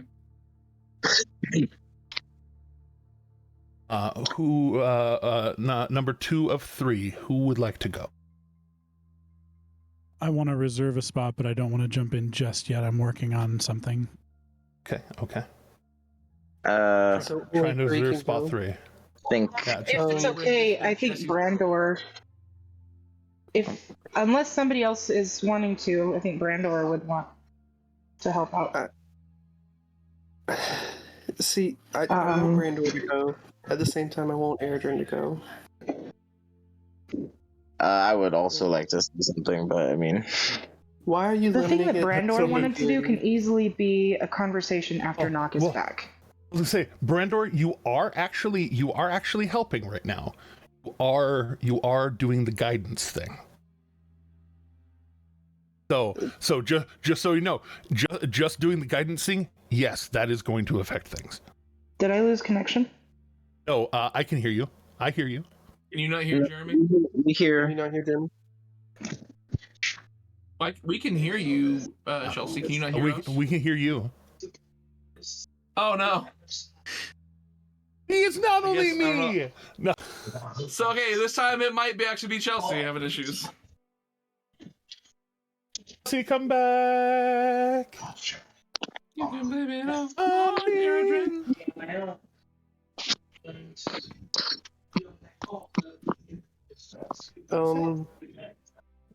You good there?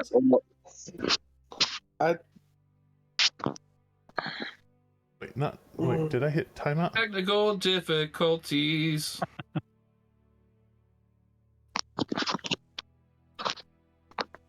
Technical difficulty. All right. Well, I guess while Chelsea gets her stuff squared away, I think she accidentally got disconnected because I can't actually disconnect her. So. Huh. I'd like to go then. Okay. Yeah. So Chelsea, if you can hear us, you are actually helping with that guidance thing that you put out there in the beginning. So, okay. Yeah, I'd like to. I'm guessing a psychic link still wouldn't work. Oh, this is what I was trying to have you save that die for. Okay, I'd like to psychically link to knock. Trying to pierce in. How many people can you pull into that psychic link? I can pull. Oh god, let me check. It's up to my proficiency if I remember correctly, but let me make sure before I answer you. I forget it was proficiency or proficiency plus 1. I forgot which. Let's see. Between yourself and others, up to a number of creatures equal to your proficiency bonus, and then roll. Okay, yeah, it's proficiency bonus and you. So, okay. Okay, so I can pull in 3 people and myself. Do you want to bring in 3 people, or do you want to just you? I want to bring Luca with me. You and Luca, anybody else? That's all. Okay. Then you reach out towards Luca. The connection to Luca, pretty quick, pretty soft, pretty easy. And it was the 3 on the die. I know we're not going to take 3 hours. More so burning the die, but also make a proficient intelligence check, because one might say you're pretty proficient with telepathic things. Of course. Un momento while I get that pulled out. So proficient intelligence, we're going to just roll an proficient intelligence? Wait. Yeah. We're going to roll a history check for that. Okay. 17.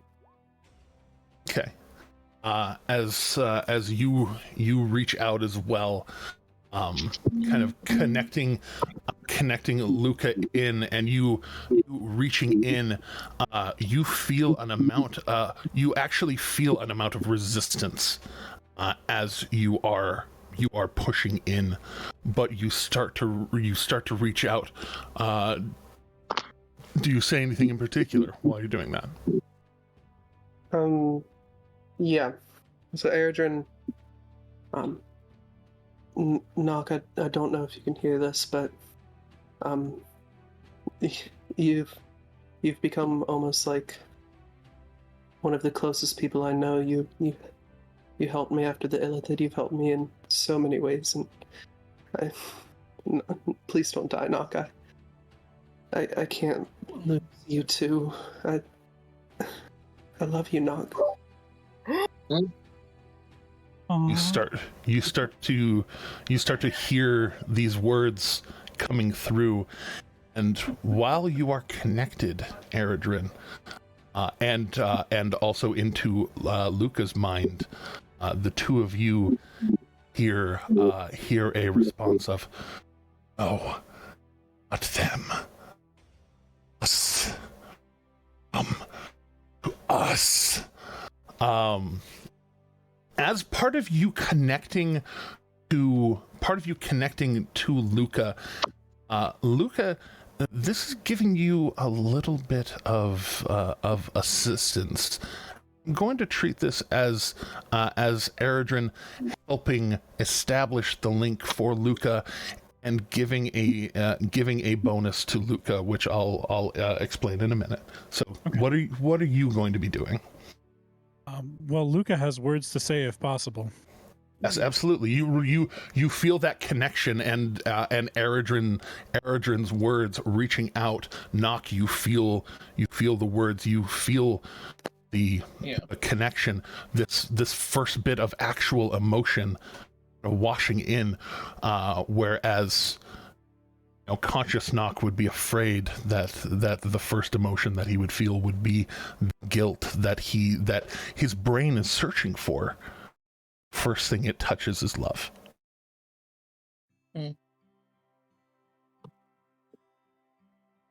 Luca. So do I have any in this state? Do I have like any when this is connected?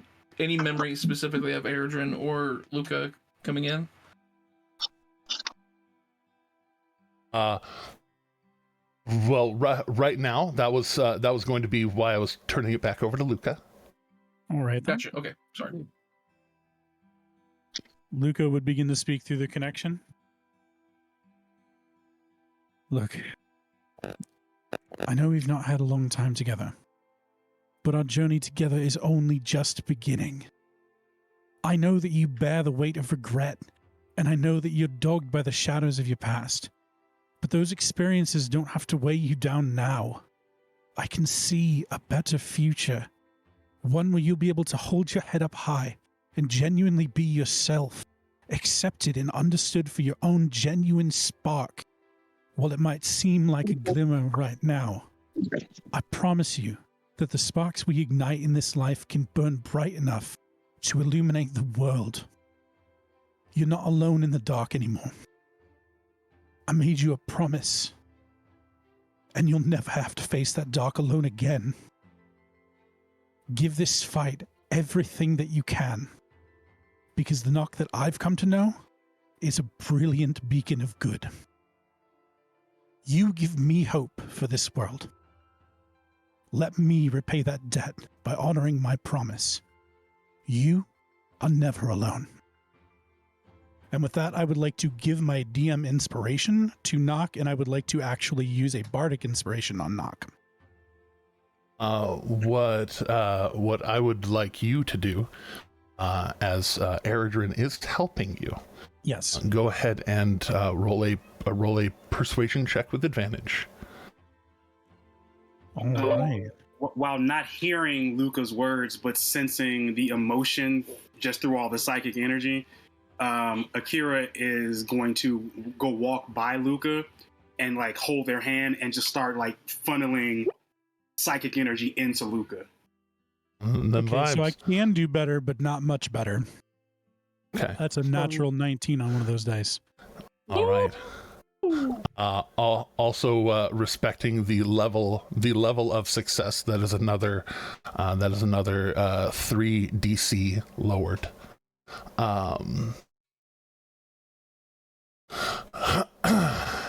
And treating that as Eredrin and Luca's reaching out as one thing. Brandor reaching out with the guidance.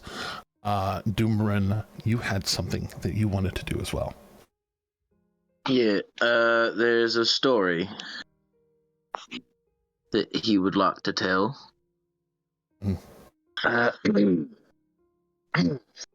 He'll sort of lean down. He'll like get down on one knee and lean close to Nock's head, and then he'll say, this is something Jimothy once told me, and it helped me a while back. So here it goes. There is an inn that you cannot find on your own. You must stumble across it on a misty street late at night, lost and uncertain in a strange city. The door has a wheel on it, but the sign bears no name. If you find the place and wander inside, you'll meet a young man behind the bar. He has no name. He cannot tell it to you, should he want to. It's been taken from him. But he'll know you, as he knows everyone who enters the inn. He'll listen to everything you want to tell him, and you will want to talk to him. And if you ask him for a story, he'll share one, like he shared with me. I will now share it with you. This story is a meaningless one. You must not search for a moral. It isn't that kind of story, you see. It's the other kind of story. This kind of story is called The Dog and the Dragon. The dragon was a brilliant pearlescent color, with silver running along the contours of its body. One day, the dog saw this dragon flying overhead. The dog marveled, as one might expect. He had never seen anything so majestic or grand. The dragon soared in the sky, shimmering with iridescent colors in the sunlight. When it curved around and passed above the dog, it called out a mighty challenge, demanding in the human tongue that all acknowledge its beauty. The dog watched this from atop a hill. Now he wasn't particularly large, even for a dog. He was white with brown spots and floppy ears. Not any specific breed or lineage, and small enough that the other dogs often mocked him. He was a common variety of a common species and a common animal that most people would rightfully ignore. But when this dog stared at the dragon and heard the mighty beast, he came to a realization. Today he encountered something he'd always wished for but never known. Today he'd seen perfection and had been presented with a goal. From today, nothing else mattered. He was going to become a dragon. The dog sat upon that hilltop through an entire night and day, staring, thinking, dreaming. Finally, he returned to the farm, where he lived among others of his kind. The farm dogs all had jobs, chasing livestock or guarding the perimeter, but he, as the smallest, was seldom given any duty. Perhaps to another this would be liberating, but to him it had always been humiliating. As any problem to overcome is merely a set of smaller problems to overcome in a sequence, he divided his goal of becoming a dragon into 3 steps. First, he would find a way to have colorful scales, like the dragon. Secondly, he would learn to speak the language of men, like the dragon. Third, he would learn to fly, like the dragon. The dog chose the scales first, as it seemed the easiest, and he wanted to begin his transformation with an early victory. He knew the farmer owned many seeds in a variety of colors, and they were all shaped of little scales. Because he was not a thief, the dog did not take these, but he asked the other animals where the farmer obtained new ones. It turns out the farmer could make seeds by putting them in the ground, waiting for plants to grow, then taking more seeds from the stalks. Knowing this, the dog borrowed some seeds and did the same, accompanying the farmer's eldest son on his daily work. As the youth worked, the dog moved alongside him, digging holes for seeds with his paws and planting them carefully with his mouth. It was an amusing scene, watching the dog work. The farmer's eldest son found the dog's actions quite amusing. Then, incredible as the dog went out each day, gripping a watering can in his teeth, the little dog watered each seed just as the farmer did. He learned to weed, fertilize, and eventually the dog was rewarded with his own small crop of colorful seeds. After replacing what he'd borrowed from the farmer, the dog got himself wet and rolled in the seeds, sticking them all over his body, then presented himself to the other dogs. "Do you admire my wonderful new scales?" he asked his fellow animals. "Do I not look like a dragon?" They, in turn, laughed at him. "Those are not scales," they said. "You look stupid and silly. Go back to being a dog." The dog slunk away, feeling foolish and hurt. He had failed at his first task, to have scales like a dragon. The dog, however, was not daunted. Surely if he could speak with the grand voice of a dragon, they would all see. And so the dog spent his free time watching the children of the farmer. There were 3, the eldest son, who helped in the fields, the middle daughter, who helped with the animals, and the toddler, who was too young to help, but was learning to speak. They were all working in the yard. The farmer's wife, who was taller than the farmer, a youth, lanky and assiduous. A daughter who would someday share her mother's height. A baby who toddled around the yard, tended by them all as they did their chores. Anyway, the dog figured the best way to learn the language of men was to study their youngest child. So the dog played with the baby, stayed with him, and listened as he began to form words.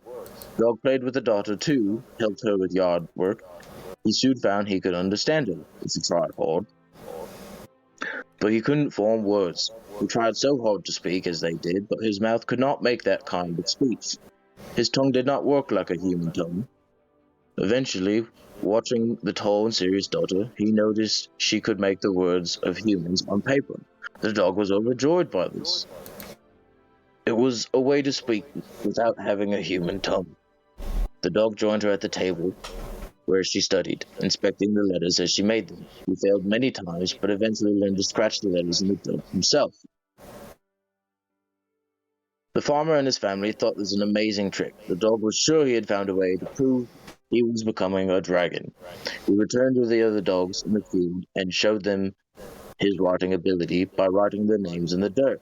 They, however, could not read the words. When the dog explained what writing was, they laughed. "This is not the loud and majestic voice of a dragon," the dog said. "This is speaking so quietly, nobody can hear it. You look silly and stupid. Go back to being a dog." They left the dog to stare at his writing as rain began to fall. Washing the words away, he realized they were correct. He had failed to speak with the proud and powerful voice of the dragon. But there was still hope. If the dog could just fly, if he could achieve this feat, the dogs would have to acknowledge his transformation. This task seemed even harder than the previous two. However, the dog had seen a curious device in the barn. The farmer would tie bales of hay with a rope, then raise or lower them using a pulley in the rafters. This was essentially flying, was it not? The bales of hay soared in the air, and so the dog practiced pulling on the rope himself and learned the mechanics of the device. He found that the pulley could be balanced with a weight on the other side, which made the bales of hay lower slowly and safely. The dog took his leash and tied it around him to make a harness like the ones that wrapped up the hay. Then he tied a sack slightly lighter than he was to the rope, creating a weight to balance it. After using his mouth to tie the rope to his harness, he climbed to the top of the barn's loft and called for the other dogs to come in. When they arrived, he leaped gracefully off the loft. It worked. The dog lowered down slowly, striking a magnificent pose in the air. He was flying. He soared like the dragon had. He felt the air around him and knew the sensation of being a par with everything below him. He landed. He felt so proud and so free. Then the other dogs laughed the loudest they ever had laughed. "That is not flying like a dragon," they said. "You fell slowly. You look so stupid and silly. Go back to being a dog." This, at long last, crushed the dog's hopes. He realized the truth. A dog like him simply could not become a dragon. He was too small, too quiet, too silly. What was that? The dog looked up, confused. He heard noises, sudden shouting, yells of panic. The dog raced out of the barn to find the farmer and his family huddled around the small farmyard, which was barely wide enough for a bucket. The dog put his paws up on the edge of the well and looked down. Far below, in the deep darkness of the hole, he heard crying and splashing. A pitiful gurgling cry was barely audible in splashing. The littlest child of the farmer and his wife had fallen into the well, drowning. The family screamed and wept. There was nothing to be done, or was there? In a flash, the dog knew what to do. He bit the bucket off the well's rope, then had the eldest son tie the rope to his harness. He wrote, "Lower me," in the dirt, then hopped onto the rim of the well. Finally, he threw himself into the well as the farmer grabbed the crank. Lowered down on his rope, the dog flew into the darkness. He found the baby all the way underwater, but shoved his snout in and took hold of the baby's clothing with his teeth. A short time later, when the family pulled him back up, the dog appeared, holding the littlest child, wet, crying, but very much alive. That night, the family set a place for the little dog at the table and gave him a sweater to keep him warm. His name, written across the front with letters he could read. They served a feast with food the dog had helped grow. They gave him some of the cake celebrating the birthday of the child whose life he had saved. That night, it rained on the other dogs who slept outside in the cold barn, which leaked. But the little dog snuggled into a warm bed beside the fire, hugged by the farmer's children, his belly full. And as he did, the dog sadly thought to himself, "I could not become a dragon. I am an utter and complete failure." But that is not the end. Not the real end. That's what Jimothy told me. The real end is that night the little dog snuggled into a warm bed beside the fire, hugged by the farmer's children, his belly full, and as he did, the dog thought to himself, I doubt any dragon ever had it so good anyway. That is a beautiful story. Oh my goodness. I'm Credit, not crying. You're crying. Nice. but that is a World Singer edit that I found on Reddit that should be free of copyright above table. But Nice. Don't roll. took me forever, I know. No chastisement. No 10 minutes. No chastisement. Don't roll. Yeah. What should I roll? Don't roll. He said no roll. You just get to You're reduce. not rolling. Oh, Not don't rolling. roll. Oh, you're just not rolling. Okay. He's showing you 3. I'm putting up my 3. I'm putting up the 3. Gotcha. I think so. Can't- I have a problem with, Your possible charisma roll would only get you up to 22. I'm gonna have it be a crit, and so that'll be 3. that'll be 3 off the top. I have a problem with Jeremy's mic sometimes because like it'll cut off the first word, and that's what happened to me just now. I just heard roll, not no roll. Oh yeah. So that's what, No. Like no every roll, now and no then when roll. you're talking, it'll just cut off the first word, and that's exactly what It does that to me too. Son of a bitch. See, I I guess just heard need to stutter that's more. all I heard. I just need to stutter more. It's fine. All right. So as you're telling that story, and Dumorin's voice rolling into your mind, and you're seeing, you start to see this burning flame amidst the memories of Akira, the voice and kind of shadowy manifestation of Akira, of Luca, and then the booming voice kind of echoing through. You see the line start to burn in the airspace behind you, going down, crossing across, and you see very particularly as it starts to form, you start to see forming out first the lines, and then almost like space unfolding. There is a woman, dark bronze gold skin, engulfed in fire, her eyes radiant, glorious, beautiful, reaching out towards you. Do I know who this person is? You've never seen her. You tried to identify Brandor's necklace before, didn't you? Did you get to see it? A long time ago, probably. Yeah. I'll say that was only yesterday. What are you talking about? 5 weeks ago? No. But yeah, you recognize her as the being from Brandor's necklace. You didn't get a name. I remember that because Everlight. First time we actually talked about the Everlight. So today. So this person I wouldn't have ever seen, but I would have recognized. Like, so I immediately make a connection between this person and Brandor.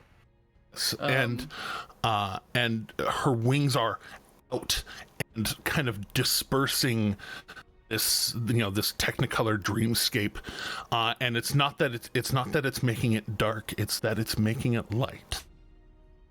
Yeah. And I will say that basically half of the area you're in is radiant and showing you home, and the other half is showing you this Technicolor dreamscape. You do. So I have, of course, still holding the hand of the manifestation, and I'm just I'm looking back, and I see this, and I just kind of look down, and I say, I think I need to go with her. And I will start to loosen my grip off of her hand, like actively trying to get away. You do, the fingers extend and almost tentacly turn black as they elongate and try to wrap around your arm as your hand loosens its grip. No, you will not. You have so many memories, so many delicious memories. Go ahead and make a wisdom saving throw. The DC has been lowered by 9, and go ahead and because of things, you do have a D8 inspiration from your boy Luca, and you have a D4 of guidance. We're gonna say D4 of guidance from Brandor. And might I also add that Roguevid claimed a advantage for a player for knock. Duh, motherfucker! Thanks, Nicky. Okay, so I'm rolling 2 d20s. I'm rolling a d8, a d4. Is that correct? That is correct. Wisdom save? And adding your wisdom save mod. Yes, okay. So here's 2 wisdom saves. Back to back. Okay, so we're starting at the 15. Okay. And then I'm going to be rolling a... I guess I'll just do that here on roll 20. A d4. And a D8. 4. A D8. And a d8. Mm. And I was gonna say we should have added 21. Should have given you a +5 as well. I mean, here's the deal. I'm so close. Am I allowed to use that in my I mean, obviously, I'm rolling a whole bunch of stuff here. Am I allowed to just go ahead and claim one of those? Well, yeah, you could have, and I'll allow it. Okay. Well, yeah. Then in that case, I rolled a 26. Right. Burn the +5. Yep. And as part of that, you start to pull away, and these tendrils start wrapping around you, and wrapping around your arm, and trying to like fully engulf you, almost Venom symbiote style. Her arm kind of disintegrating into this series of tendrils, and you go pulling away, and you're having a time of it. You're having it's rough until you start to reach out towards the light and start passing the barrier between where this light is and the Technicolor dreamscape. As she's like trying to grab onto me and grab harder, I just kind of look down and I say, I said I need to go with her. Let go of me. I wish to leave this dreadful place. Let go of me. And as you're saying that, suddenly the guilt and everything, all the pain starts being flooded into you, just rushing in. And as you keep pulling away, start stepping into the light, guilt it hits, and you feel it. Then, like the voice, like if you could feel that a voice was on fire, feel it wash over you. Say,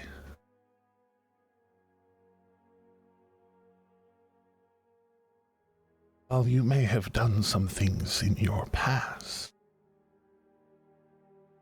does not mean that your future is without redemption.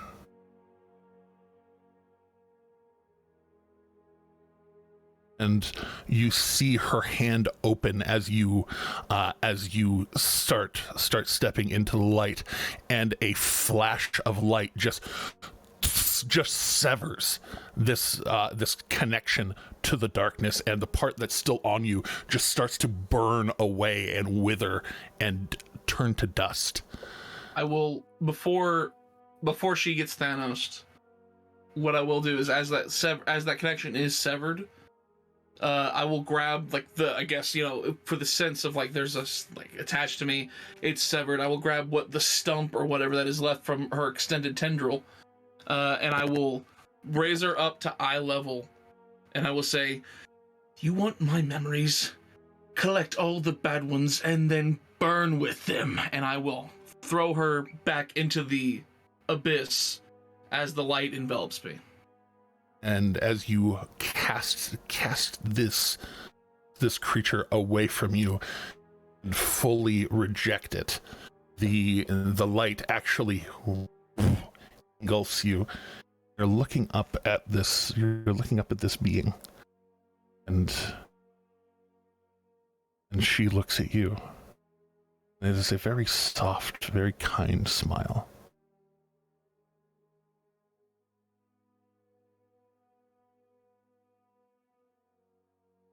Are you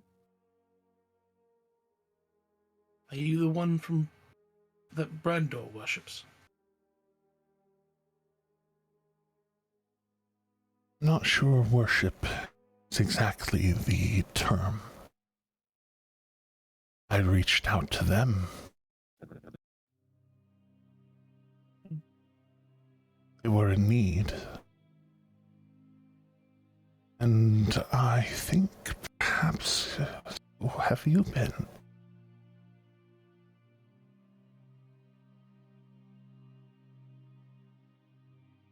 Yeah. That little girl. And I'll look back into that direction and just say, Don't have to explain to me. I see you. Find your DM, Nox real name. Larx, Larx. I know you, Larx. I can see you. And I can tell. I can tell if somebody is doing good for the sake of doing good for the sake of getting gain, doing good for the sake of eventually doing evil. Those things are within my purview.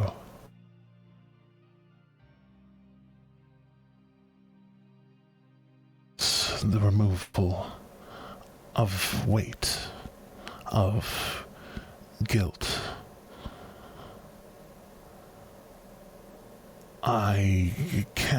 It's not that I can absolve you of anything. Sins are not something that I see. Sins are what you see.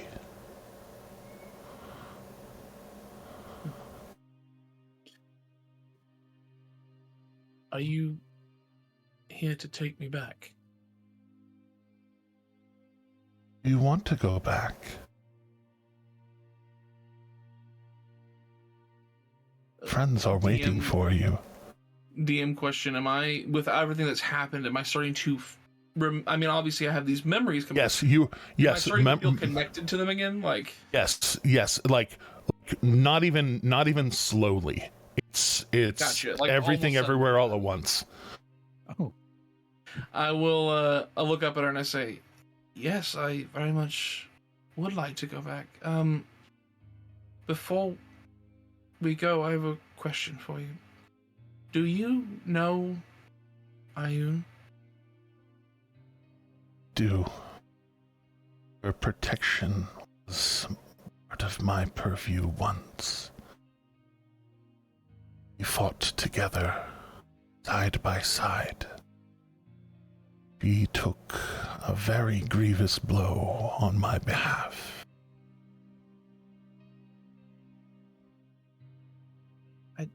I don't know if you're ever within contact with her, but if you are, would you tell her that I'm safe and that I'm sorry? I haven't spoken to her in quite a while. As you said before, you don't see sin, only I see it, and that is part of the penance I've taken upon myself.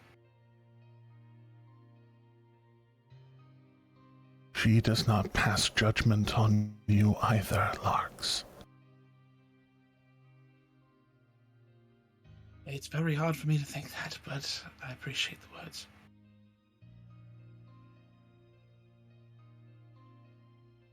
Remember that these are not merely words.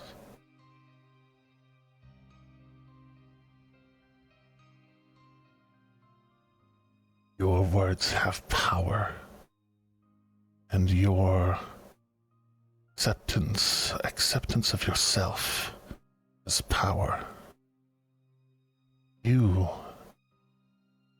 have so much you can do just by virtue of who you are. I'm very afraid of what I'm capable of doing most of the time. And I know you say that she does not pass judgment on me, but I can't imagine a world where I can do such a horrendous thing and come out untouched under her purview, under her view, under her gaze, anything. And one day I will be able to reach out to her again and say anything. But for now, would you please pass along my sentiments to let her know that I'm okay? Please believe my words when I say that she knows. You may not be reaching out to her, but you see what you do. So does she.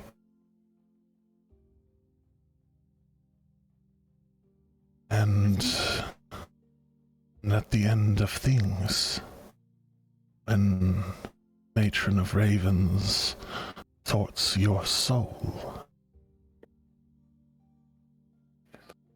you may be surprised with the amount of good you have been able to do.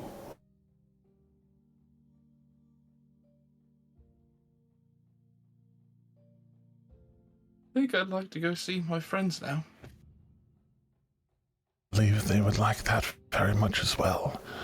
Don't worry, we have not kept them. And her wings reach around you and fully engulf you in warmth. And you feel that rush of love, acceptance, the friends that you have made along the way, shall we say. As you are pulled back into your body, the rest of you, it was but a moment after the story ended that you see a fully light manifestation of the Everlight kind of pull up from these lines and appear kind of floating above Nox's chest, and then just settling in and just kind of the flame fading into light, fading into just a pulse through the body, and Nox awake. I imagine that when I awaken, it's not a burst of energy, it's not like a giant for show, but more just like a subtle. Yeah, it's just very life has been breathed into my lungs kind of thing. Whereas it's softly waking up. It's going from a very slow, steady breath to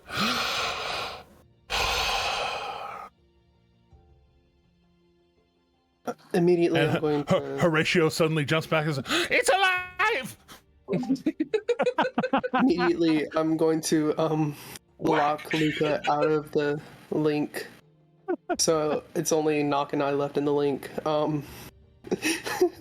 And yes, I basically am going to have to tell a whole story of nice things to Nox, but just in Nox's head, where it's just Nox and myself. Oh my God! I was so scared you were gonna die, and then pull him into a hug. I missed you. You're so amazing, and you're wonderful. You're beautiful. And just start crying into his shoulder. Oh gosh, I love it. Just a pouring of like, it's almost as if a bunch of people cashed in specific reward.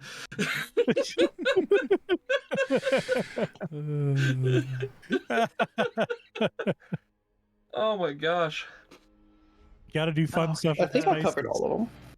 I think I covered all of them. You said at least 3 or 4 nice things. Wax, very much seeing Horatio kind of get into that defensive stance, kind of walks out and, all right, you like peaches, right? Yes, peaches. I love peaches. Come on, let's go. The fruit stand. It's right over here. Come on. And oh yes, I love peaches very much. And he just starts muttering as the two of them start walking off. Horatio, so simple, even a DM can autopilot that PC. Like, just... I'm just saying, you gave me a voice that I can actually do, Sonny. When I'm dying laughing from Horatio, man. When Nock's eyes open, Akira is going to like reach their hand out to help them like sit up. And they're going to give you a hug. Energy do I have? Like, let me ask that. I mean, you're a little war. You're a little war, but you're there. Okay, I And you do sure. have I don't know if the it was full like super weak or something like that, you know. You're not riggered. You don't have any exhaustion mechanically. Like you, I don't know if you've ever accidentally like stuck your hand in or around a light socket and gotten like truly shocked, but it's kind of that aftershock feeling of just like all of your muscles were tense and are like kind of almost one by one untensing themselves. Okay, yeah, fair enough. Okay, yeah. So I'm a bit sore for the most part, but that, yeah. Yeah, Akira's gonna help you sit up, and when they help you, you're not standing, you're just sitting up. They're gonna give you a hug and then just and say to you, "Training starts at dawn," and then walk away. Oh gosh! And then you get the Eridrin tackle hug. Full weight of Eridrin on you. I think I would very much like to just express my deep and abiding love for Justice for that story. Yes. For sure. A round of applause. Look at that. Yes. Oh, yeah. That was amazing. I've never heard that story before. It was so sweet. Thank you. Anyway, Wasn't my... over. Thank you. I'm glad I was ready. Juniper kind of welcome back. Stay as long as you like. I look around and just be like, I am not sure where we are. We're Once everybody has kind of like let Nock go for a minute, when he's starting to look around, Luca steps forward and just kind of holds out his hand towards Nock, like to shake his hand. Nock will, like, you go for the handshake. Nock will like just walk past and go into a hug, like, for sure. And you'll see this like look of relief on Luca's face because that's what he wanted to do. And Luca is going to just embrace that hug and just say very happily, just, welcome back, friend. We were really worried about you. I'm glad you're all right. And I'll lean back, kind of hands on shoulders, look at everybody, and just go, there's quite a bit of effort just to get me back. You're worth it to us, you know. And in your head, you'll hear, I'm not losing another one. He gives you like a side glance over his shoulder and just kind of like looks at the crew and everybody here and is like, while I was, everyone, I want to make sure everyone knows, I could hear all of you. I was kind of stuck, and I heard your voices, and it's as if the memories came flooding back as a giant wave each time, and I can remember who you were, and I was tethered to them again, and I'd forgotten all of you down there. And then there was this god-awful voice that kept coming through, talking about, like, looking for diamonds, and talking about peaches, and, like, it was just constantly making, like, just, who the hell was that? Oh, he was If you'd like me to, I'll kill them for you. He was an adorable old man. Arrogance not killing anyone. He was an adorable old man. No, I said this in his head. You don't hear that. His name was Horatio. Yeah, Horatio Crawdust. Yeah. Hey, more pages! Great. I thought it was Horatio Crowdust. Oh, you know what? That makes more sense. I don't know what a crawl is, but I don't imagine it is dust. Oh, his name was Horatio Cronas. You know, that sounds, I think Luca nailed it. I think that's the one. The only name I knew for him was Horatio Cronus? I don't, Yep, there's someone. Right. The only name I knew for him was the turtle that was about to fall off my balcony if he kept it up. His name might have been Expecto Distractus. He was Expecto Distractus. Akira found him to be adorable, and so oh, he was. And so then at this point, Slayer will finally walk up and take his turn, and he will grab Knock by the shoulders, lift them up to eye level, and be like, on the ceiling for a second. I'm sorry.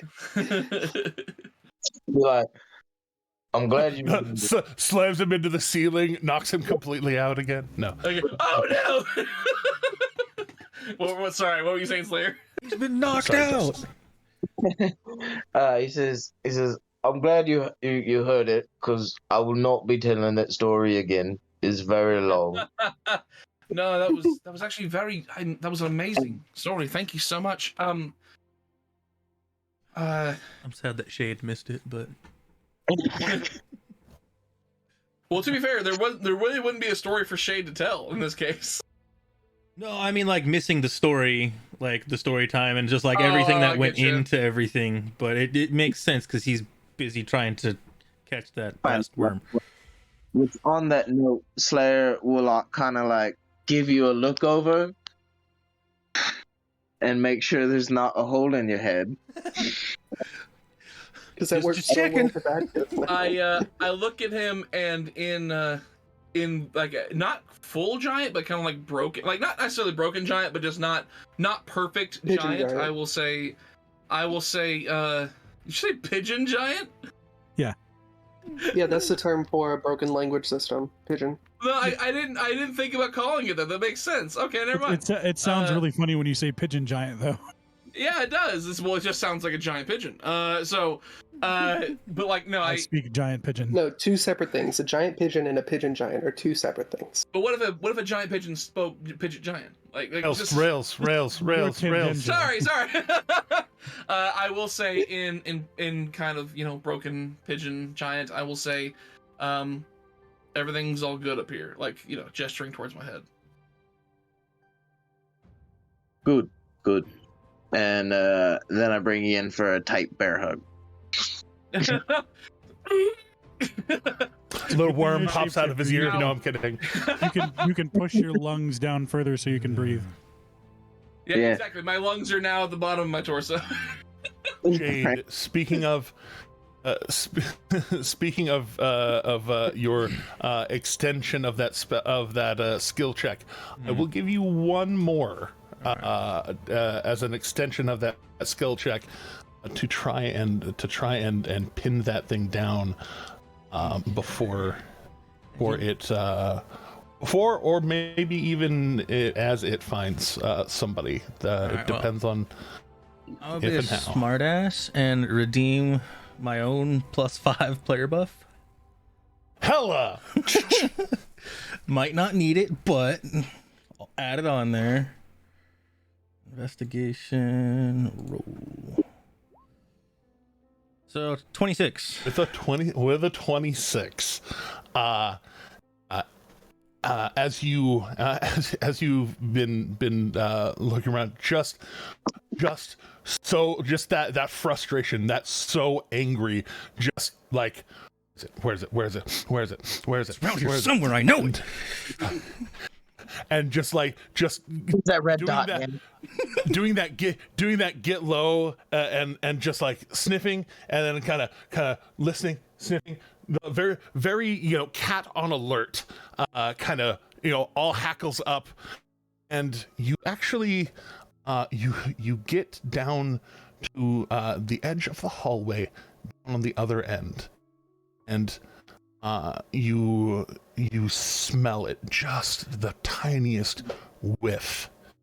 And for you the lock on the door, as you reach up to like jiggle the handle, it's locked, and you have a moment where you ponder knocking, but it's you, so you just very quickly torsion tool out, pick out, click. No effort on your part at all. This is a very simple lock. Gotcha.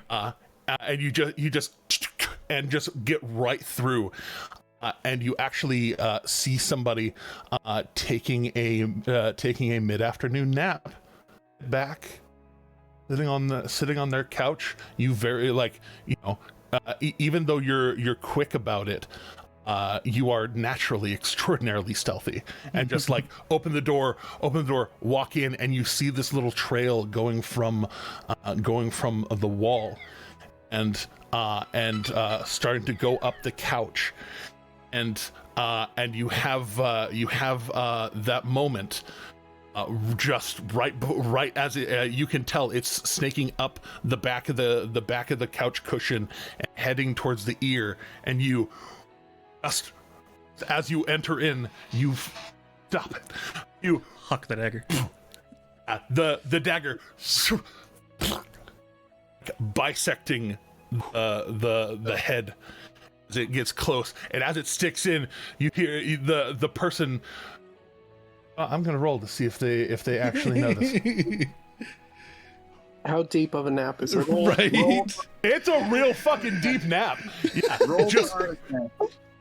What? Yeah, 100%. It sticks, like most of the impact hits the pillow after it goes through the thing, so it, and then kind of silently drags a cut down this person's poor couch cushion, leaving that smear of weird blood and ooze. But the thing kind of like it wiggles for like a second before it starts falling, and then it just stops, and Blade and it both to the side of the couch, right next to this sleeping person. So as Shade comes back out of there, he's just gonna have like this giddy look and whatnot to him, kind of like Jack Sparrow when he's like, I got a jar of dirt, just kind of has it, just like, I got the fucker. You enter in, cause minor vandalism, and very quietly, quickly shut the door back. Mm-hmm. And that person is none the wiser, and you are quite certain that you found the last of the ones that are a part of what you know is going on. Sweet. So yeah, he'll just wait for the rest of the party to show up, because you don't know where they went particularly. Indeed. So Right, so where's say that we've got I've got a job proposition for all of us. And as you begin to mention that job proposition, Doomerin, you actually get a message into your mind that says, Doomerin, this is Naldrami. We have a situation if your group is ready. Please advise.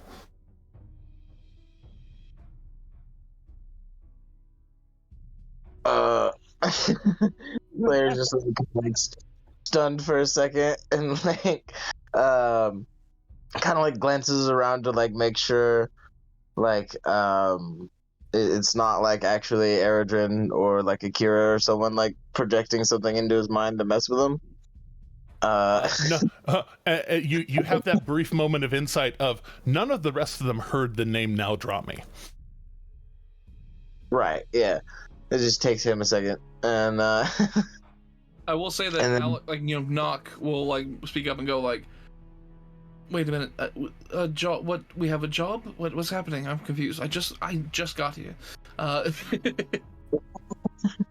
Yeah. So I guess in response, oh gosh, Slayer will just sort of he'll be like, "Yeah, I'm with them now." Out loud. He'll be like, "Yeah, I'm with them now. We'll be there soon. Hang tight."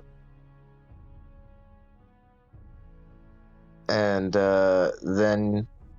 Sam, okay. So that is where we'll leave off for today's session. Oh my God, we got to 20 subscribers. Whoever that was, thank you. That was amazing. That was super fucking cool.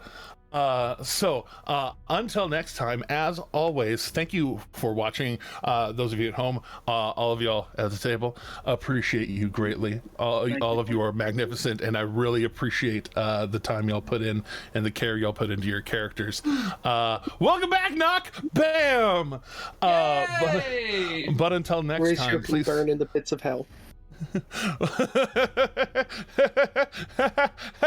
Don't threaten me with a good time. But until next time, remember that kindness is in fact free, and to please keep going. Don't forget to like and subscribe, hit the bell for notifications, check out the Patreon, check out the TikTok, all that jazz. Click, boom! Today.